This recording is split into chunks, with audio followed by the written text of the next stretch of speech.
Anybody else have important I had questions it yesterday. for Curtis before we start live? No? Okay. Welcome, everybody. This is the Uncanny Omar from Near Mint Condition, the home of collected editions. Sorry we had to start a little bit late. We had some questions that needed answered from Omnidog. He was asking Curtis a little bit about the Muppets, if you're familiar with that show and the comic books. But Curtis was able to answer things off screen. So I am going to be looking over the Marvel solicitations for June of 2025. And I never do this alone because it's a lot more fun with friends. And it is O-March. That's right. It's the beginning of O-March, baby. Time of year. All right. So to my right, damn it, to my right is Curtis. Who are you, Curtis? My name is Curtis. I'm part of the Epic Marvel podcast, and I have a lot of interest in Epic collections, and that's kind of what I bring to the table in these chats here. So thanks, Omar, once again for having me on. I saw one snarky comment from James saying, Curtis is on time.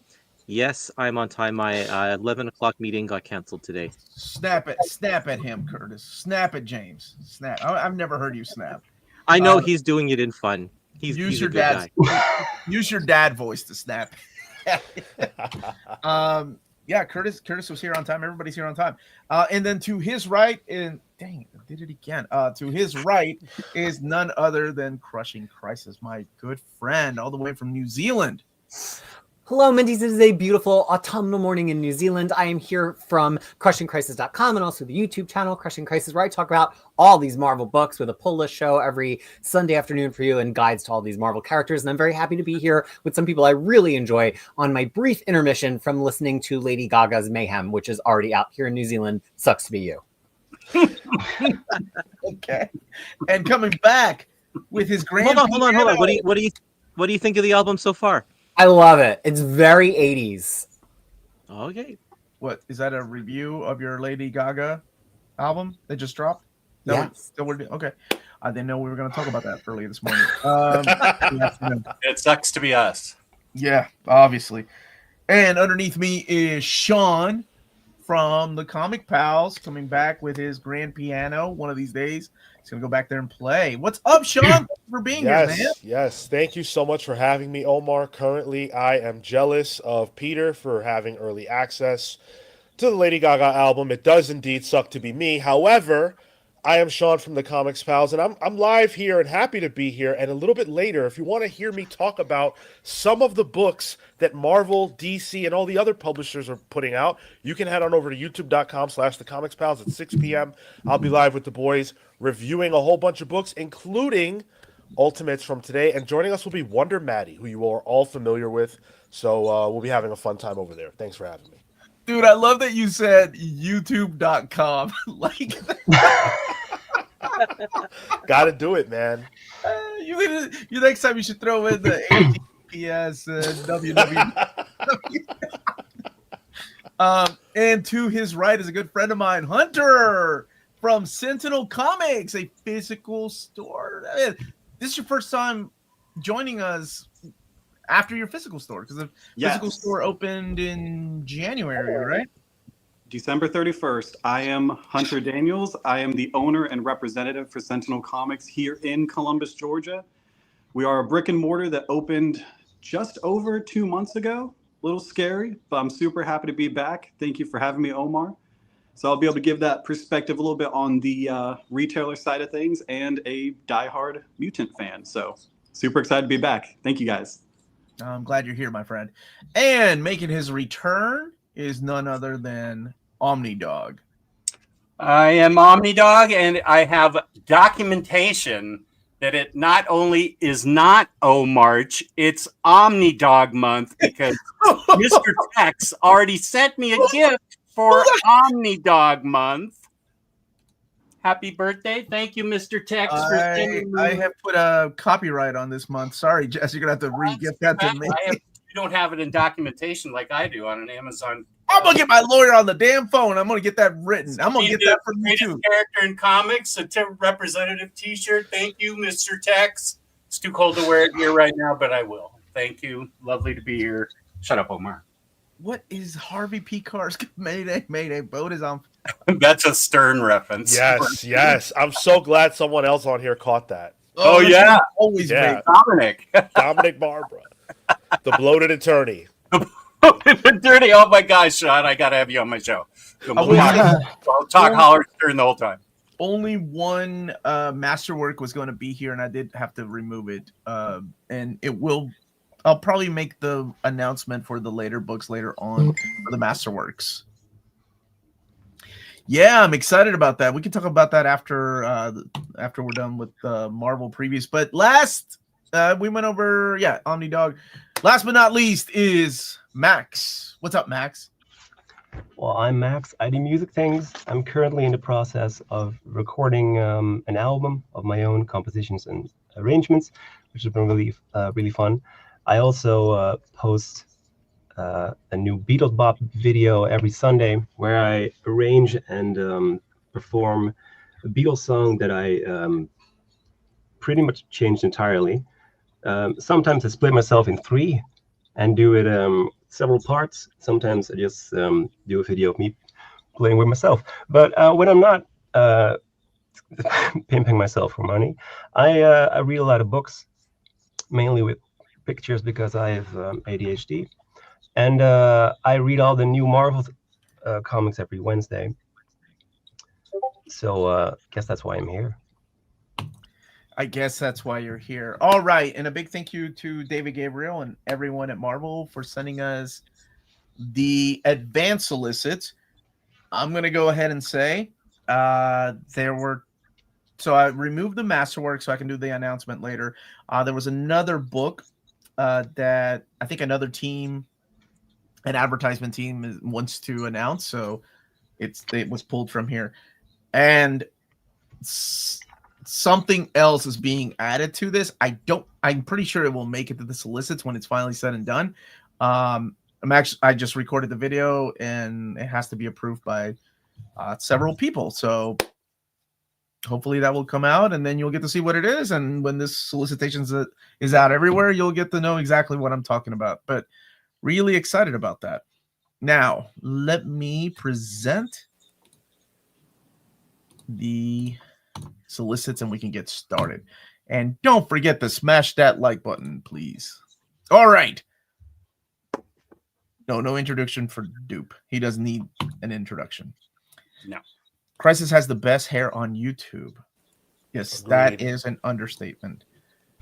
And Danny, I'm gonna put Daniel Nickel on timeout here in a second. Do not use OmniDog and higher power just because Hail to OmniDog month, baby. Just because he got some intern at Amazon accidentally writing something down ridiculous like that. Omar gets excited about everything. That doesn't count. Oh, please. I don't get excited about coming over to see your mom anymore. All right. Jenny Catch, Ghost Rider, Omnibus Volume 2, coming out in October.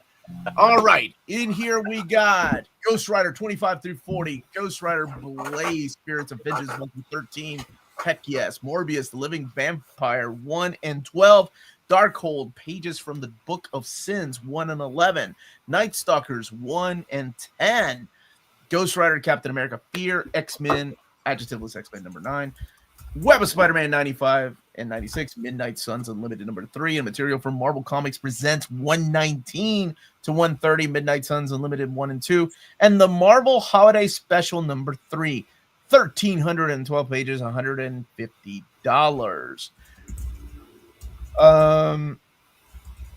So I am really glad that they're putting in the Spirits of Vengeance in here. Yes. They're not separating that because who knows where that might have ended up. Curtis, you may be able to answer this because epics is that the way they're mapping the epics, or putting the Spirits of Vengeance with the Ghost Rider epics? Hard to say at this point because we only have one volume that has any Ghost Rider Blaze issues in it, but I think it should all fit. Looks like this volume has the entire Rise of the Midnight Suns and Siege of Darkness issues. So I think the complete story's here. It is, yeah. And the Web of Venom, or I'm sorry, Spirits of Venom, it's all in here. The crossover with Wow. the X-Men which have the Brood. So that's why they have the Jim Lee cover right there. From Ghost Rider 20, that's 26, isn't it? Peter, Ghost Rider 26? I don't have my glasses on right Or now. 27. You can't see it. It's huge. How small is I don't your know. screen? I do not know off the top of my head if that was 26 or 27. You know, my knowledge is numbers, Fake not nerd. covers. Fake X-Men nerd. Oh, It's my not God. 27. God, dang it. 27's in the Midnight Suns storyline. Yeah. That's the start of it. So it's 26. No. No, 26 and 27 are part of the crossover. It's 26, 27, and then X-Men number 9. Yeah, you got 27 there. So that's Oh, maybe it is Yep. 27. It Okay. is 27. Yeah. Oh, you're right. I got it. It's 27. a book I just recently announced, S.H.I.E.L.D. by Hickman and Weaver. Huh. So this has been released in oversized hardcover format. This is collecting S.H.I.E.L.D.s 1 through 6, the director's cut, and then the I love that this is separated by S.H.I.E.L.D. 1 through 4, and then S.H.I.E.L.D. by Hickman and Weaver 5 and 6. But that is the same continuity. It's the same comic. And then the S.H.I.E.L.D. Infinity, 384 pages, $75. And this, as I said, has been released before in 2 oversized hardcover formats, but now coming out in an omnibus format. I want to say those OHCs weren't that difficult to find. No. I don't know if they are now, but they weren't that difficult to find. Mr. Tex, we need to talk about this Tex! that you are spreading the jest, all these lies. No Thank alert. you. You need to stop. Thank you for the T-shirt, Mr. Tex. It's awesome. Thank you for not sending Omar anything. It's awesome. And what people maybe don't know about this, because I forget that this was now like some of this came out 15 years ago, is that this is not necessarily a conventional modern day S.H.I.E.L.D. series with Nick Fury.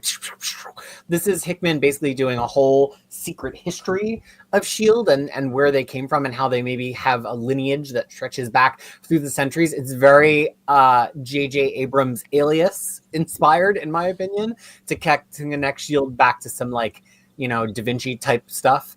And but also in a very kind of like timey-wimey sort of way that in a very tangential way connects to some of the material in his Fantastic Four, although I would not call this a must-read to appreciate his Fantastic Four. I think it connects to the Secret Warriors too. Yes, it does. But I mean, it's Yeah. Hickman building on Hickman, right? So it is. Yes. It's easy to do that. I sent him something, Jess. Sorry. Thank you. And my note better say it's March, baby. Forget Omni Dog Month or whatever nonsense you're trying to give. Oh, Terry, I'm hurting too, but nothing official yet about the cancellation of the Mighty Marvel Masterworks. What? I rebuke that news. Well, it has something to do with what we are talking about earlier with Curtis. Like Jess's question. Unfortunately. About the Muppets? Yeah, the Muppets. New Avengers by Brian Michael Bendis. Omnibus Volume 2. Wow. Is Warren Weaver in the chat? Oh, there he is, of course. Okay, collecting New Avengers 32 to 64, Annuals 2 and 3, New Avengers Illuminati 1 through 5, Secret Invasion, Dark Reign, Free Comic Book Day 2009, and then Dark Reign, The List, Avengers, and New Avengers Finale. People have asked me if I could ask if they can add Secret Invasion and Siege. Of course, I'll ask. I don't know what they'll say. I mean, we're talking about adding Secret Invasion, 8 issues, and Siege is 13 issues. I'll probably bump the price up if they do it, but I don't know. I really think, based on the map of the first one, the first omnibus that didn't include House of M or Civil War, they may not add them, but I can always ask. Regardless, it's here. And if you have the oversized hardcovers, it does have that content. And one of the other questions I see is how are they going to map Bendis' Avengers after he's done with New Avengers, right? And then the Mighty Avengers and the Dark Avengers. So we shall see. They seem to want to keep events separate. Yeah, they do, but Yeah. sometimes they add things. Like Siege was added to the Thor by Kieran Gillen omnibus. And I'm sorry, JMS and Kieran Gillen omnibus. We always talk about Evergreen on the channel, and this is a run that I think they need to keep printed in perpetuity. This is such incredible stuff by Bendis and all the artists. This is, I don't know if I have the volume 2, but if I don't, this will absolutely end up on my shelves. I need this. Those OHCs have been out of print for over 10 years. Wow. I think volume 4. That's the one with the Illuminati miniseries. That one was hard to find. So it's 5 and 6. 7 was easier, but 4, 5, and 6 were really whales, early whales. Those books are the reason that I don't just have X-Men guides, because I went to just buy them, and the covers of those OHCs were so similar to the covers of the trades that it was hard to tell the difference. And I was like, I need a list of the ISBNs. And then, was birthed all of the rest of Crushing Comics past X-Men guides. But they were, for a while, they were plentiful, and then they completely dried up. And, this run has been reprinted many times in the complete collections of Bendis, and now we're even getting the beginning of the run in Epic collections, but we've not had an oversized, like Jess says, since those original volumes, and they are long gone. I was just about to mention that the new modern Marvel Epic, looks good. I think when I was getting these, I ended up getting them at the they had it's the Things from Another World. They had a big, it was 80% off, because it was during Christmas time. They would bump up the sell price. It started off at 50, then 60, 70, 80, and then what was left, everything was 85 or something percent off. But what was difficult about owning those OHCs and looking for covers, as Peter has said, the premier hardcovers, they had the same covers as as they were using for the OHC, so it became really a pain in the butt. You had to really know what you were looking for when you were shopping. X-Men by Gerry Duggan Omnibus. This is collecting X-Men 1 through 34, annual number 1, Planet Size X-Men number 1, X-Men Hellfire Gala number 1 from 2022 and 2023, and X-Men Unlimited X-Men Green 1 and 2. That I don't think has ever been collected in a trade paperback. Peter? No, they only did a single issue of it. Yep, that's true. And this is 1,304 pages, $150. Both covers available the same day. I know this run gets a bad rap, but I really enjoyed it. It was cool to see Pepe Larraz doing monthly comics, and I thought Gerry Duggan had a good flavor for the X-Men as a superhero team. This is definitely one of the, for me, standouts of the Krakoan era, sort of post-Hickman. So it'll fill gaps for a lot of people. I think this is a good pickup. And thoughts, Peter, on an X-Men title by Gerry Duggan? What did you think? Well, I would agree with what Sean just said, but I would just add the caveat of, so often this was the center ring of whatever was happening across Krakoa, and I think it really reads well on its own for the first 7, 8, 9 issues, because it's really got the spine of the plot. I think after that, sometimes it's slightly second fiddle to some of the other happenings, because it's got issues that kind of tie into Judgment Day, kind of tie into Dark Web. So sometimes you're going to say, where did all the rest of that happen? But that's going to be the risk of getting any single X-Men title from Krakoa collected all in one book. I think this has a fantastic art pedigree. You already talked about Pepe Larraz, but it also later in the run has Joshua Cassara coming on from Benjamin Percy's X-Force onto this title, and it was really thrilling to see him kind of hit center stage and gloss up his style a little bit compared to the kind of rougher look that he adopted on X-Force. So I think front to back, this is a very good art book, and Duggan does some really good things with closing off some lingering Hickman storylines, especially with Laura Kinney X-23.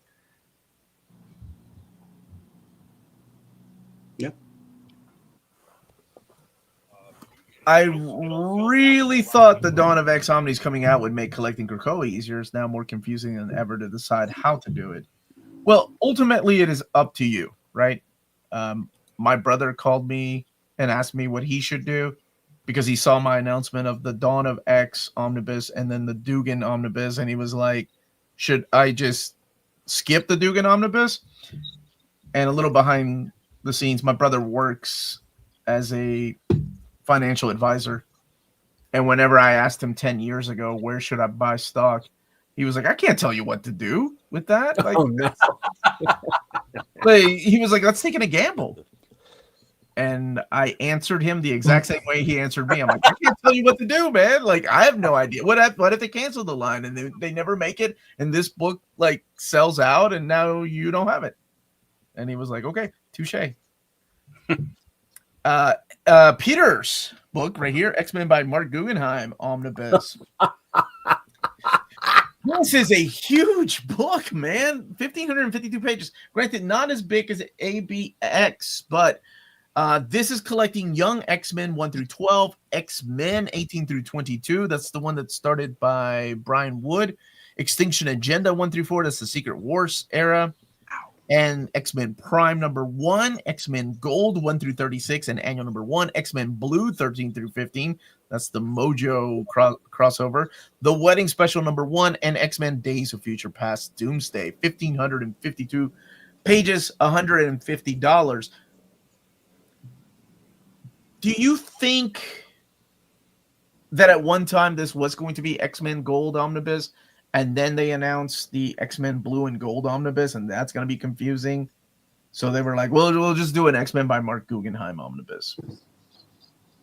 I think Marvel's collection department moves in mysterious ways, and sometimes we see books that are branded specifically to reflect what's going on in the comic line. Mark Guggenheim is coming back in a big way for them this year. He's writing Star Wars Jedi Knights. I believe he's writing also, I want to say, a Spider-Man title. I know he's on something else. He's writing another title too.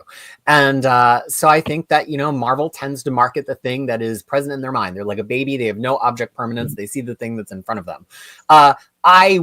I'll save my opinion on the content until I hear from some other X-Men fans, because boy, do I have strong ones. I will say this is missing annual 2, and if there's anything to go back and ask for, Omar, I would say it's Gold annual 2. It's not by Guggenheim, but it's the only issue of Gold not in here, and it's otherwise almost certainly going to get orphaned, because it really doesn't go with anything else in this period. So it seems sort of offensive to just leave it by the wayside, because it is one issue of Gold, the only issue of Gold that is not by Mark Guggenheim.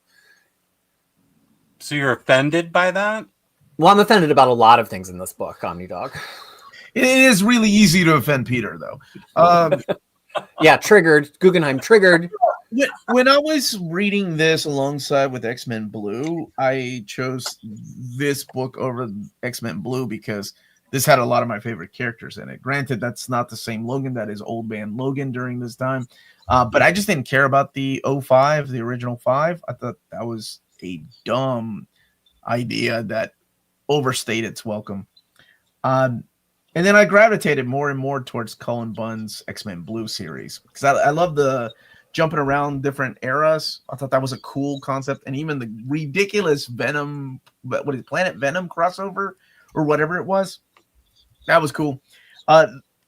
This, I think, it's got a lot of nostalgia in it. I will say that. And there were some high points, including a wedding that leads into one of the greatest series. I don't want to spoil the wedding in case people haven't read it.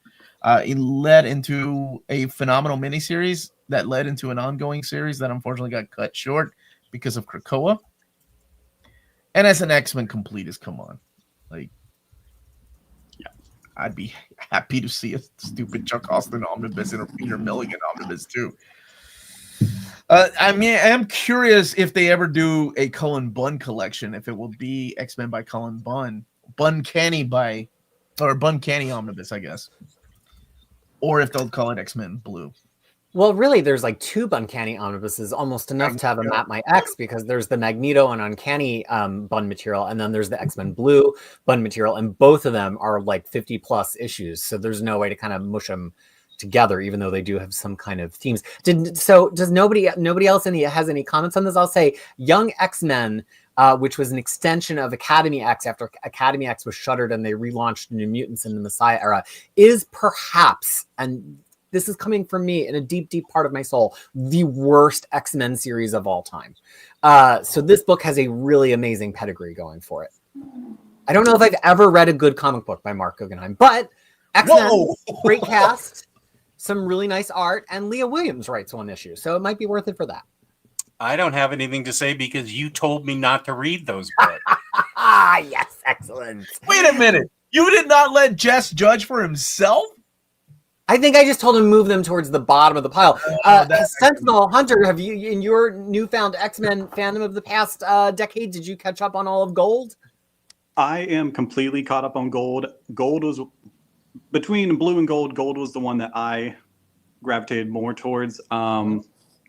I'm super excited to have it. I was waiting for my turn. I was gonna let Omar love this a little bit, but I'm super excited about it. I'm happy to have it in oversized. It seems like we're getting some of that light shined on that pre-Krakoa material. There's a couple of titles that I would like out of there. Not everything has to be done, but honestly, as a completionist, I'm super excited to have this one. I'm just happy to have it, honestly. I can get rid of the like 4, 5, 6 trades, and we can go oversized. Except for that annual number 2. Don't get rid of that one quite yet. If that, yeah, honestly, if they don't add it here, it's just gonna get lost. Honestly, you and I have talked about a couple things that need to get added certain places, or else it's just gonna get lost. Honestly, I'm excited for it though, but that would be one that needs to be added. Has anybody else read this series? Sean, have you read X-Men Gold? This was a very dark period for me with the X-Men. And so I think I actually blanked it out of my mind because I do remember this happening, but I don't remember a single thing about it, and I'm really glad. What I will say, because I do want to say something nice, is that is an incredible list of artists that participated in this series. I mean, Yannick Paquette, Daniel Acuna, Dexter Soy, like, wow.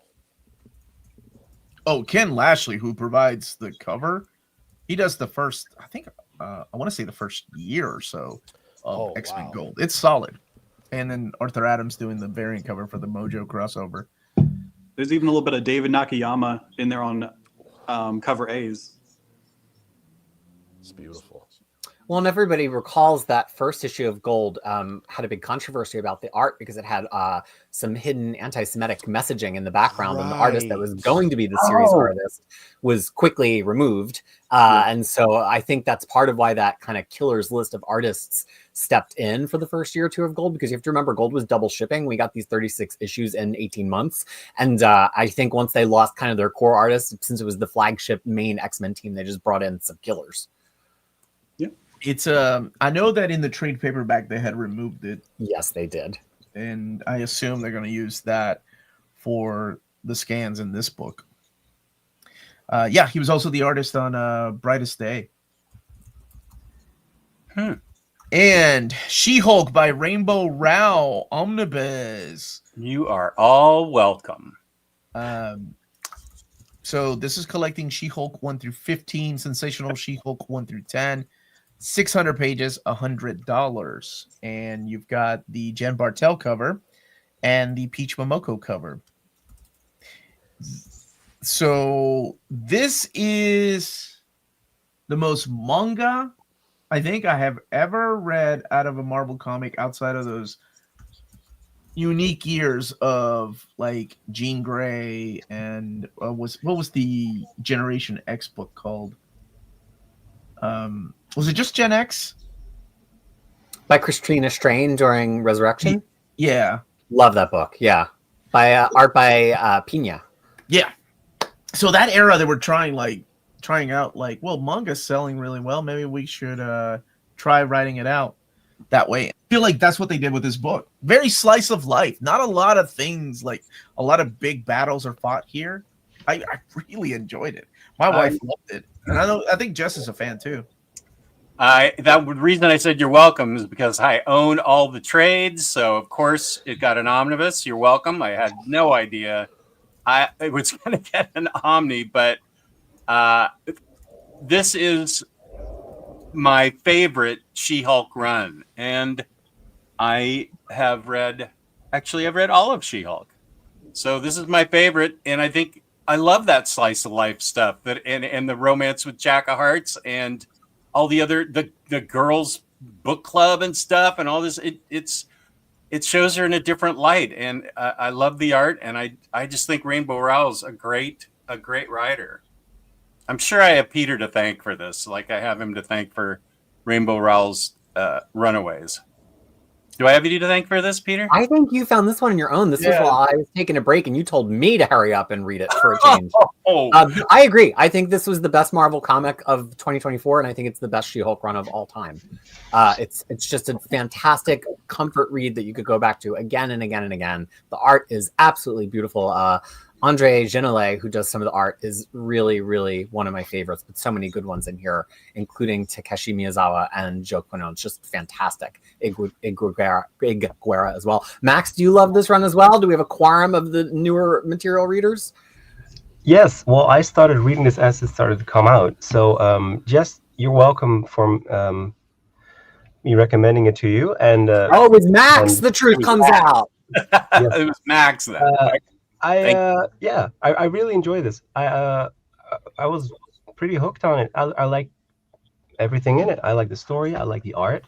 I like how it doesn't regress the characters every time there's a new arc. There's actually development and growth. It was very good. And the whole cast that's in there, the whole supporting cast is very fun with the fight club and the book club and everything. It's a very it's like a warm blanket of a read. While it's not my favorite She-Hulk run, I really enjoyed it. I thought it was better than Dan Slott's run. I liked it more than Charles Soule's run. I think John Burns is probably still my favorite because that was something I read when I was younger, and I was definitely the right target audience for John Burns She-Hulk. This somebody was asking, I think it was Mr. Tex, does it have, because of the way that I mentioned it? Let me double check. No fights, little action. Yes, but it works. She starts a book club. Like there's a literal fight club. There's a fight club. Yeah, where all these huge women beat each other up in a fun way. It's not like intergalactic battles. She does make one intergalactic trip, and there is a battle. Okay. Yeah, because live fact checking here on Near Mint Condition. We're going to downgrade it to very fine soon if it misses a couple more facts. Oh my gosh, you're talking about 2 issues? I'm sorry, did you want a whole She-Hulk Space Knight run? Is that what you were looking for? I don't want to lie to the guy and expect him to see that in the first 7 issues. It's slice of life. That is the best way I can describe it. So if you've read something like Strangers in Paradise, it's more that than Dan Slott, John Burns run. Also, some lawyering going on in here because this is after the events, after she had become the Savage She-Hulk. So I remember this run being a lot of fun, and I know Tyler from the Comics Pals really enjoyed it as well. That Peach Momoko direct market cover is beautiful. I think this is a great thing to have on shelves because She-Hulk is a character that just had a TV show, and this run I think will appeal to people who like that. I have some people that I'm sure will be looking forward to this. Absolutely. Well, and also we got to remember Rainbow Rowell has a huge fan following because she's a writer, like she's an author, a published author. My kids knew her name when she wrote a manga for Viz Comics. What was it? It was an adaptation of her own book, Geek Girl or something like that. And her friends knew who she was because they had all read it. I have not read Geek Girl, but maybe Curtis has. Curtis? Liar. Shut up. Not you, Curtis. Star Wars Legends, The Old Republic Omnibus Volume 2. Collecting the Star Wars Old Republic 1 through 6, the Star Wars Old Republic Lost Sons, Lost Tribe of the Sith, Knight Errant, and the Knight Errant follow-up to that, The Escape, Jedi versus Sith, and then materials from Star Wars Tales 16 through 17 and 24, and Star Wars Visionaries, 976 pages, $125. This has been released in Epic Collection. Curtis, tell me about the series. The Old Republic is the time like millennium ago, and but way before any of the movies and such, and it deals with the Jedi Order as they are kind of peacekeepers throughout the galaxy and such. This volume has kind of the tail end of the actual Old Republic series that started in the first Omni, and then a whole bunch of other little mini series, including some of the last stuff that Dark Horse did before they lost the license. That's the Knight Errant series in 2014, I think it is. Now, these are and different characters than the first volume, the first omnibus. Because this is... Oh, yeah. But this is all right. set also in like the video game era, right? Yeah. It's still set in the era. The KOTOR era, if you will. Yes, Knights of the Old Republic. Could I ask really quick on this? Does it deal with Revan at all? Does Revan come up from the video game? In this series, I think so. Right, Curtis? I'm not sure. I don't know much about the video games. Okay. I haven't played them either. My brother has, but I think the character does show up. And the Hellfire Gala trade paperback. This is all of the Hellfire Gala. So it's the first one, the second one, and the third one. Now, the first one was a crossover, right? The first one involved all of, or the Marauders, X-Men, Planet-Size X-Men. It's where they unleash like the new list of X-Men. Sword, X-Men the Election strips, classic X-Men #7. Oh, that's right. That was even included in the deluxe hardcover. Hellfire Gala #1, the Secret X-Men #1, X-Men Unlimited Infinity comic 50 to 55, and 100 to 105. Has that ever been collected anywhere, Peter? I think they did it in a prior Hellfire Gala trade. Okay. Basically, every year of the Hellfire Gala had an amount of material to support it. The first year didn't have its own one-shots, which is why Omar is talking about the series of 10 issues, which culminated in Planet-Size X-Men. The second year, there was actually a one-shot, which then led to Secret X-Men. And then the third year, they supported it with some issues in X-Men Unlimited. Happy to see those back. Absolutely. Were the trade paperbacks out of print, Hunter? I don't... Ooh. I honestly haven't had anyone request them. I got mine as soon as it came out, but I'm happy to see all of it together. Well, the Hellfire Gala, the Amazing Spider-Man issue as well, that #9. That's good to see. I assume they're going to be, especially in the Dawn of X comics or the Omni collections. Well, 2/3 of these are in the Duggan Omni that we just looked at because they're by Duggan, but not with all of the supporting material. So this is for people who just want to experience the fashion and the drama of the Hellfire Gala as a standalone book. And they were all very fun. They were very, very fun, substantial stories. I wish it was a trend that they were continuing. It was like a big party on social media every year as all of the X-Men fans got hype about the gala. It seems like a weird marketing beat to give up. Russell Dodderman had a blast with costumes too. Speaking of the fashion, also, yeah, it does include the variants there too. Nice. Right? Marvel Studios Thunderbolts, the art of the movie, 224 pages, $100. This is the slipcase edition. Weird for a while, those art books did not have a slipcase, and now they're putting them back into slipcase editions. The Alien Black, White, and Blood is coming out in trade paperback format, an anthology series that's been previously released, and of course single issues, and also a treasury edition, 136 pages, $17.99. And Aliens versus... Oh, I'm sorry. What was Sorry, I just wanted to ask Max, should I get that treasury? Aliens, Black, White, and Blood? Do you think I'd like it? You should get all the treasuries because they're awesome. Okay.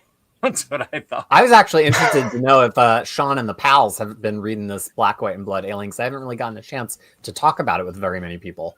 So I personally haven't, but I believe that Marco has checked it out. What I will say, though, is that all of the Alien material that I've read from Marvel has been really good. Surprisingly so. They put great creators on them and tried to do some interesting things. And one of the books that I'm most excited about when it comes to Alien content from Marvel is about to come up. Yep. Yeah, I'll just say, because I want to get to the next one too, this really worked for me. Like, just having short, brutal Alien series that are not trying to like drag out your love for the protagonist, like introduce them and let's like fight some xenomorphs. I think this worked for me maybe the best out of all of the Marvel material so far, and the pedigree of the creators is out of this world. This is the unique one because this one had like an ongoing series in each issue. Normally it's an anthology of 3 to 4 stories. This one had an ongoing story from issue #1 that follows a certain crew And this one also should have been called Alien Black, White, Green, and Blood. Oh, because the alien's blood is Yeah, well, and it's colored green in the Treasury. I assume it's also going to be colored green in the trade paperback. Aliens versus Avengers. Please correct me if I'm wrong. Lack of sleep is getting to me. Didn't I announce a Treasury edition of this? Peter? I think you're the only one that would keep up with that. I don't think I don't think you did. I don't Have think it. you did. Okay, good. Okay, maybe I'm dreaming. Are you announcing one now? I don't think so. You should. You absolutely should. That Yeah. is great. No, it's just this one. Just this one. Okay, just this one then. Aliens versus Avengers trade paperback, collecting the 4-issue miniseries, $19.99. I am excited to read it. I'm curious what Jonathan Hickman is going to do with these characters, but I think some of you have read it and told me how great the series is. Yeah, this is one of the most exciting IP mashup books that I've ever read because Jonathan Hickman's mind works in a way that really lends itself for fans of Aliens. If you've seen the movie Prometheus, Yes. a lot of what Hickman is pulling from comes from that, and you can kind of see what he enjoys most about the Alien universe, and it's really taking the Avengers and putting that Defenders of Earth to the test when they are met with a match in the Aliens and how they have to adjust and even potentially have to decide to leave Earth behind. It's a very, very exciting comic. It's also not completed. No, one more issue. Yeah. Yeah, it's been doing great. It's on number 1 is on its 3rd printing, and it's still getting requested. It's fantastic, and the art actually matches the cover. Yeah. Yes. Seriously, it's incredible. It says 100. That number yeah. one must be so easy to hand sell because it's like it's a movie. It's an Avengers versus Aliens It is. movie in one It issue. really is. I mean, every time that a new printing comes out, we get a new wave of people. They're like, "Do you have issue?" Every time a new number 1, they're like, "Do you have number 3?" I'm like, "No, I'll order it." And then a new number 2 second printing will come out and like, "Do you have number 1?" I was like, "I'll get another one." It's going to do great. It's fantastic. It really is. I hear nothing but great things. I want to wait until it's all completed before I read it, since it's only 4 issues, but they're bigger issues. Yeah, they're thick. Yeah. It's not canon, right? Like it doesn't take place in the continuity of the 616 universe. No. I don't No. So they That learned is they learned from the Stormwatch mistake. Wait, let's kill off 2/3 of the team in this Alien Wildcats crossover. Oh, Okay. It's fantastic. Thank you for the super chat, John. I never cared about the HG. I thought the whole thing was overblown and couldn't get over the fact Krakoans could vote for the X-Men, but not their government, not the inner circle, not the quiet council. No. But look how that turned out, right, John? Thank you, my friend, for the super chat. Marvel Zombies, Black, White, and Blood. It's another one of those anthology series we just talked about, now coming out in trade paperback format. The one I just got was the Spider-Man, Black, White, and Blood. And That's oh my gosh, in blood, I think. I just finished reading Doom, the Treasury Edition, which I'm sure Sean and Peter and Max have already read, by Jonathan Hickman and Sanford Green. Yeah. That thing was awesome. Oh, I don't know how you all felt, but it comes was. out this month. I loved it. Max, don't make me buy this. This is collecting Which one? 4 The issues zombies one? Yeah. of the Marvel Zombies Black, White, and Blood. Well, I will say that you don't have to buy this, Jess, because this is the trade paperback, and you should buy the Treasury edition of it. God damn it. All right. I love that you have to check with Max, like he's in charge of your bank account. I am. Is he your accountant? Yes. That's how I go on all my lavish vacations. On Yo, my dime. Scarlet Witch by Steve Orlando, Volume 5, Amaranth Rising, collecting Scarlet Witch 6 through 10. 112 pages, $15.99. I talked to Steve Orlando. He was on the show, and he brought up the fact why this series gets renumbered every few issues. Like they can't ever make it past issue 10 before it gets rebooted, and they get another mini series or another ongoing Scarlet Witch series. And that's due to the fact that future issues just don't sell as well. He was like, if people just keep buying issues 8, 9, and 10, that would be great. And we could keep going. But they don't. But they'll buy the crap out of issue number 1. And that's how we keep going with the story. So hopefully he will continue writing these forever. I do love the fact that the trade paperbacks, though, are still volume numbers and not like Scarlet Witch, Amaranth Rising, right? Yeah. Hey, what's going on, Omnibo? How you doing, buddy? Good to see you, Omnibo. And you know who's and Tyler agreeing with Peter. Of course he's agreeing with Peter. We vote as a block. So look, this, I mean, if you like Scarlet Witch, Orlando does some really great stuff in this. It's pleasing. The art has been consistently great. It has very good colors. He does this really pleasing thing where each issue is basically just a one-shot story, and he's kept it up now over the course of both Scarlet Witch series, although there was an arc of Scarlet Witch and Quicksilver in the middle. But they always kind of form a bigger story that pay off at the end of the arc, and this is the same as all those. We already know it's going to be continuing in May to a anniversary Vision and Scarlet Witch series, also by Orlando, and he has teased that there's going to be even something else after that. So Scarlet Witch isn't going anywhere. The fans really keep showing up for the launch of every series, and he does this really cool narration where it's all in second person. So all the narration boxes, instead of being in Wanda's voice in her mind, it's somebody talking to Wanda. Is it him as the author? Is it somebody who's been observing all of these stories and commenting upon that she's like headed for doom? It's hard to say, but it really keeps me engaged because it's so different than anybody else's writing. I've been rough on Orlando 4 years on this very stream. I think this is probably his best superhero book. It's really turning into his true hit. I really love this book. I'm sure Max recommended it, but I love this book. I did. And I will be there tonight, actually. I got to get some I'm going in to pick up a couple press passes with Amanda. But I'm going out of town this weekend, so I won't be there. But I will be there today just to go and say hi to some of the creators that are going to be there at Lexington Comic Con, by the way. Reaper, I don't know what you're talking about. And that's all I will say about that. Scarlet Witch is total comfort read. Always solid. It's good. And we have Darcy appearing from the MCU. It's great. Yes. And oh man, it is the only comic that Russell Dodderman still does like artwork on the inside for too from time to time. Amazing Spider-Man, The 8 Deaths of Spider-Man, coming out by Joe Kelly, Justina Ireland, Derek Landy, and Christos Gage. This is collecting Amazing Spider-Man 61 through 70, but I think it's the backup stories, right? No, it's the full thing, including both of the right. issues. Because Zeb Wells ends with issue number 60, and then 65 point deaths. That's awful. 68 point deaths. And then material from Amazing Spider-Man number 60. I do love the fact that in the last issue of Zeb Wells' run, he was like, "Have fun with Rec Rap, Joe," because he was alluding to Joe Kelly being the new writer. So Rec Rap is here to stay. 290 pages, $34.99. Has anybody read this, Peter? I think you're the only one, maybe. I have. No, I'm sure Sean's been reading. I want to hear what he has to think.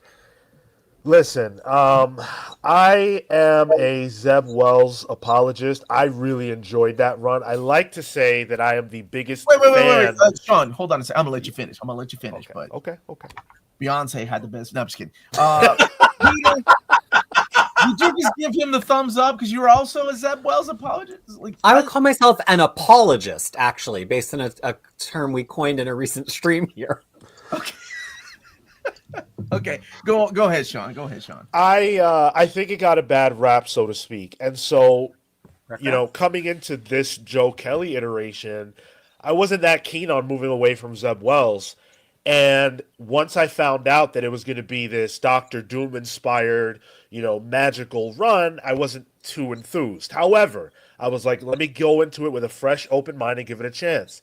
And I'm glad I did that. However, I have to say, I believe the run is kind of dreadful. It's just not that compelling. You watch Spider-Man die over and over and over again, and it gets into a little bit about how it feels for him to have to put his body and his life on the line so consistently. But I just don't. Joe Kelly's jokes don't really land for me, and I just there's not really a lot here for me, and it feels kind of gimmicky until we get to the Pepe Larraz drawn incoming run. This feels like a stopgap. I will slightly disagree with Sean. I'm not over the moon about it.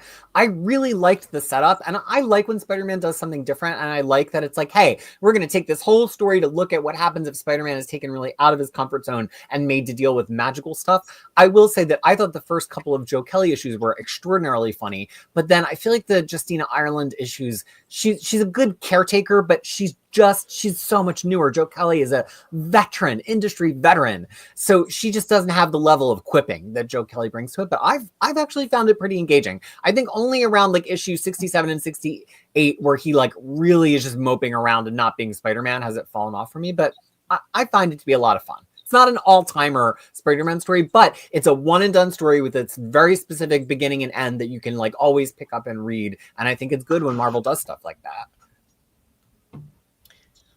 Yeah. So you're saying I should buy it? You're going to, Jess. Only read it when it comes out in omnibus format. You'll get the trades, and then you get the omnibus. So does Doom play a part in the? Well, never mind. Don't spoil it. Well, Even if might have He is on the cover. it's kind of on the cover. Uncanny X-Men by Gail Simone, Volume 2, The Dark Artery, collecting Uncanny X-Men 9, 10, no 11, and then 12 and 16. Is 11 part of that crossover? Yes. It's a part of a storyline. Yeah. It's Okay. the Manhunt. It's the start of the Manhunt storyline. Is it So they'll X-Man probably- Hunt? Or Yeah. is it X-Men, Manhunt? Yeah, they'll probably put them together. Okay. That started this week. Yeah, they've solicited a trade of that on its own. A few of the series have their individual issues too, but many of them just defer to the Manhunt trade. Got you. Okay. Mystique by Declan Shalvey. And he is the writer and artist on this. Issues 1 through 5. Now that's it, right? Yeah. Yep. Yep. It was a limited thing. It's over. This was quite good. I don't know if And anybody else here has read it, but Mystique was excellent. I've Okay, heard good so- things about it, and it also does link in with Sentinels, if anyone cares. Yeah. I The new series? Sentinels? Yeah, Sentinels. Okay. And Sentinels is over at issue 5 too. This is one of the worst comics I've read in my life. What? Mystique? Peter, And at no point, Declan Shalvey should not write. He should stick to art, which he's only okay at. The plot made no sense. Mystique's powers were used incorrectly. It was I heard physically about that. painful. Physically painful to read this almost as painful as Sentinels. Together, they're like the axis of, I can't even call them the worst comic books ever by X-Men comic books. I already talked about Young X-Men, but Gail Simone's Uncanny is on the same page. So it's like, you have your choice. If you want cringe X-Men comics right now, this catalog has got them for you. Load up for bear. wow, Peter. That was very passionate. Peter, One I of would these never. I would love to agree with you on things. What do we agree on when it comes to X-Men? So much. Peter Milligan? No, we do love it. We have fun. I gotta say my piece. If you want to hear me go off at length, that's on my channel. I just have to, people ask for my actions. That's where I am. I was talking with Tyler about Mystique, and Tyler describes it as it being like a story of a man who is trapped in a hole in his front yard and then goes into his house to get a ladder to get out of the hole. That's the way Tyler described it. Yes. You know whose and I think expose described it like that? exactly. That's like You art. know how expose exactly. It was it's very accurate. Okay. Namor, the last king of But Atlantis. Sean liked it. People like it. We're, X-Men fans are not a monolith. Some people say Sentinels is the best book in the line. So go and form your own decisions. Just go with God and know what my opinion is. Yeah, Jess, go and read X-Men Gold. Doesn't matter what Peter just went on about. I'm going to do that. I'm going to start asking Sean what to read from now on. Dude, what if Please. Jess loves X-Men Gold and he comes back on with a tattoo of the young X-Men on his chest? He loves the book. Which is thematic because of Mark Guggenheim's character Ink, who has magical tattoo powers. Forgot about the character. No Okay. one's favorite X-Man. Namor, the last king of Atlantis by Jason Aaron and Paul Davidson, Alex Linz, and a cover by Joshua Cassara collecting. Oh, wow. I didn't know the run went on so long. Issues Well, 1 they're through each double-sized issues, so it's really like a 16-issue run. They're all 32-page issues. pages. That's a big book. $34.99. Especially since I thought it was like a 4-issue miniseries. This was pretty good. Jason Aaron, I felt like he had been kind of quiet. Like I didn't love the Avengers stuff that he was doing, and he really came back in a big way over the last couple of years. And this Namor series has been one of the standouts of that period for him, I think. A lot of fun. Cool. Okay.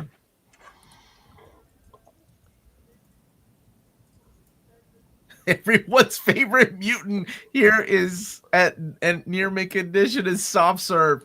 Yeah, and I misgendered soft serve because I can't remember if it's a dude or a chick. And then John always yells at me for misgendering them because, you know, they're in multiple comic books apparently. West Coast Avengers Volume 1, The Gospel of Ultron. This is a new series by Gerry Duggan and Danny Kim. And collecting issues 1 through 5. And is that Alex? Who's on the cover? Ben Harvey. Huh. Love Ben Harvey, super cool dude. I actually have met him at a convention and have a Dazzler sketch by him somewhere. But I think Max should be the one to talk about this series. This is one of his favorite books recently. I have a question. Is that Firestar on the cover? Yeah. You go on then, Max. Well, I really enjoyed it. I think it's really funny. I think, I brought it up in a live stream a while ago because I was a big fan of Iron Man on his little scooter and his little helmet over his helmet, which really did it for me. Okay. I do think especially the first 2 issues were really strong. I mean, it's not that far into the run yet, but I'm really enjoying it. Yeah, I think it's a blast. I agree with that. I'm enjoying it quite a bit as well. Peter, have you read the series?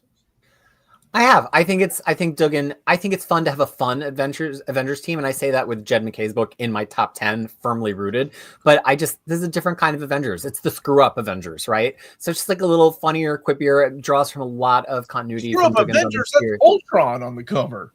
Yeah, well, that's part of why they're screw ups. And it draws from stuff from Duggan's Iron Man, from even his Uncanny Avengers, and he's writing a very good Spider-Woman. His Tony Stark is funny, which in the main Iron Man title, Tony Stark isn't really funny right now. It's a little grim. So I think it's a really fun book. I have some pluses and minuses about it, but net, I think it's a very fun Avengers title, and we could use a fun Avengers title. There should always be one fun, lighthearted Avengers book in the line, I believe. Okay. Cool. Spider Society Enter the Spider-Verse. And this is by Alex Segura, who is currently writing, is it Dick Tracy? Is that what he's writing? Alex Segura? Sean? He is. No, right? I don't And the know. question for DC. Peter knows. So this is collecting Spider Society 1 through 4 and the material from Web of Spider-Man 1, Edge of Spider-Verse 1 and 4, 136 pages, $17.99. That is a lot of Spider, folks. This is the kind of thing I avoid like the plague. I'm not gonna lie. Just too many people with the same power. I can't do it. Yes, do note the ramen noodle spider creature in the back there. Is he a bowl of ramen noodles? Well, I don't want to gender them, but sure, yeah, they are. See, like what is that? Like why? That is the Spider-Gwen. Is Spider-Gwen asleep in it? Oh no! Do we need to explain the poses to Jess? There's There's a bowl of ramen, and it looks like she's fallen asleep in it. No. Yeah, well, it does now. I just think it's funny which characters they've made prominent on the cover. It's a little bit of a bait and switch. This is very much a team-up-y book for all of the newer spiders that they've introduced. Peter does not factor into it.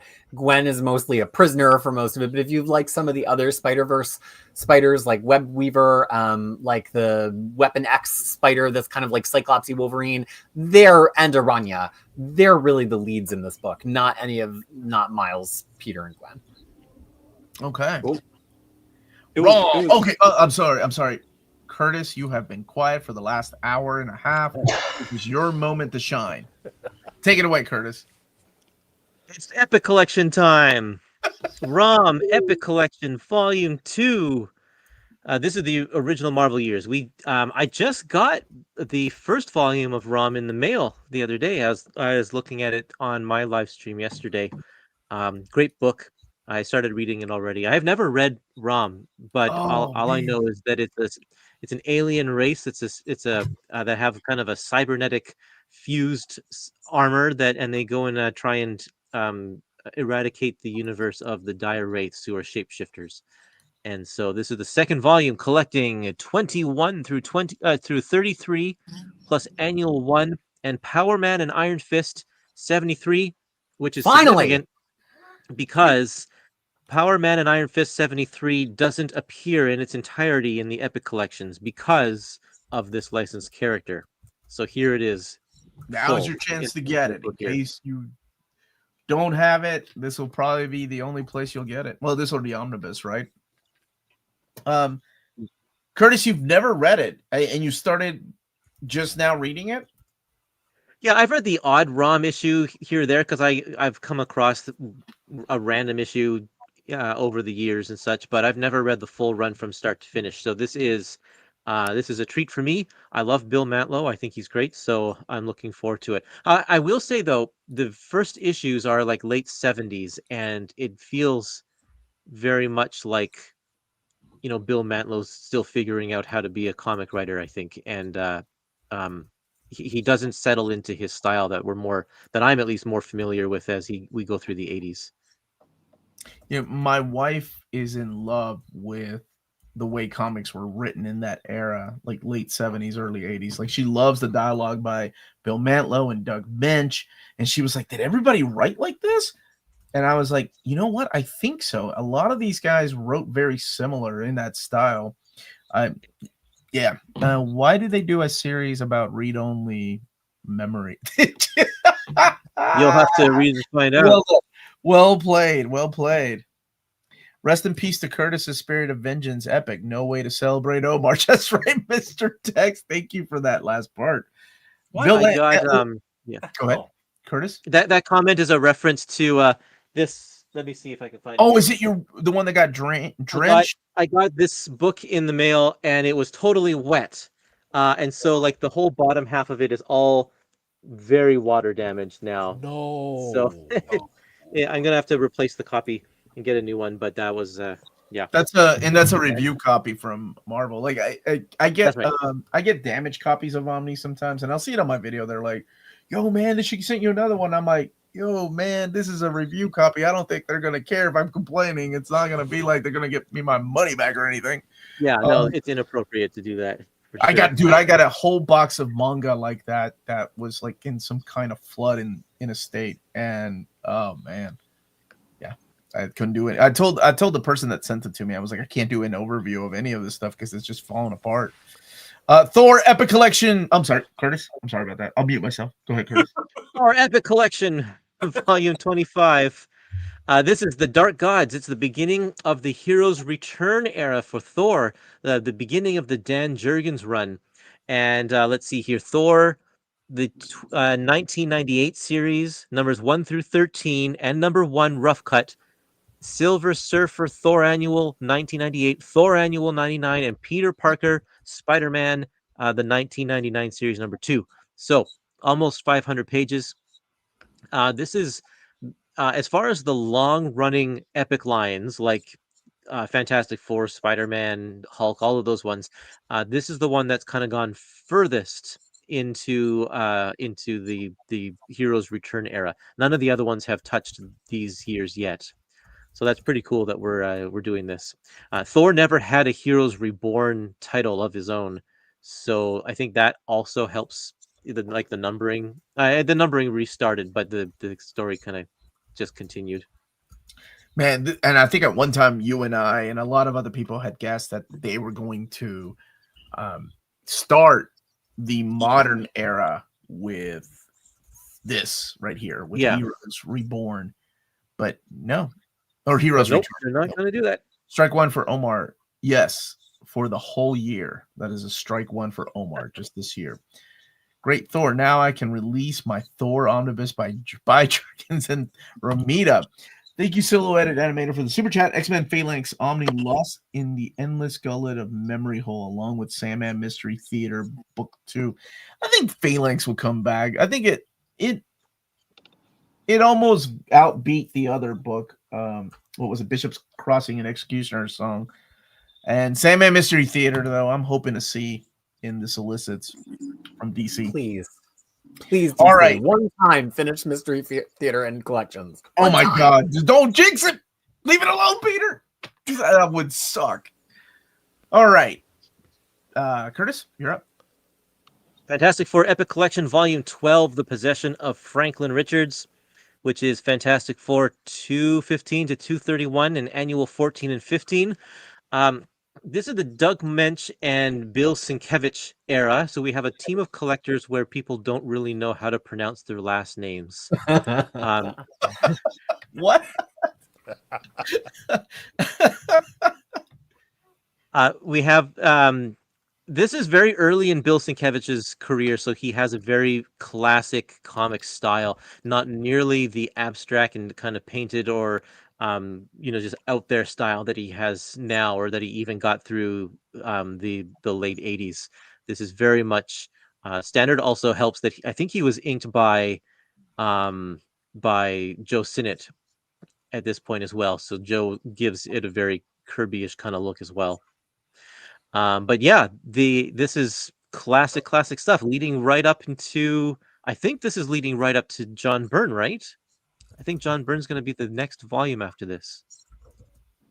Well, yeah, by now John Byrne had already drawn some of the stuff, but I think you're right. I think this is going to, the next one is when John Byrne will actually start writing the stories.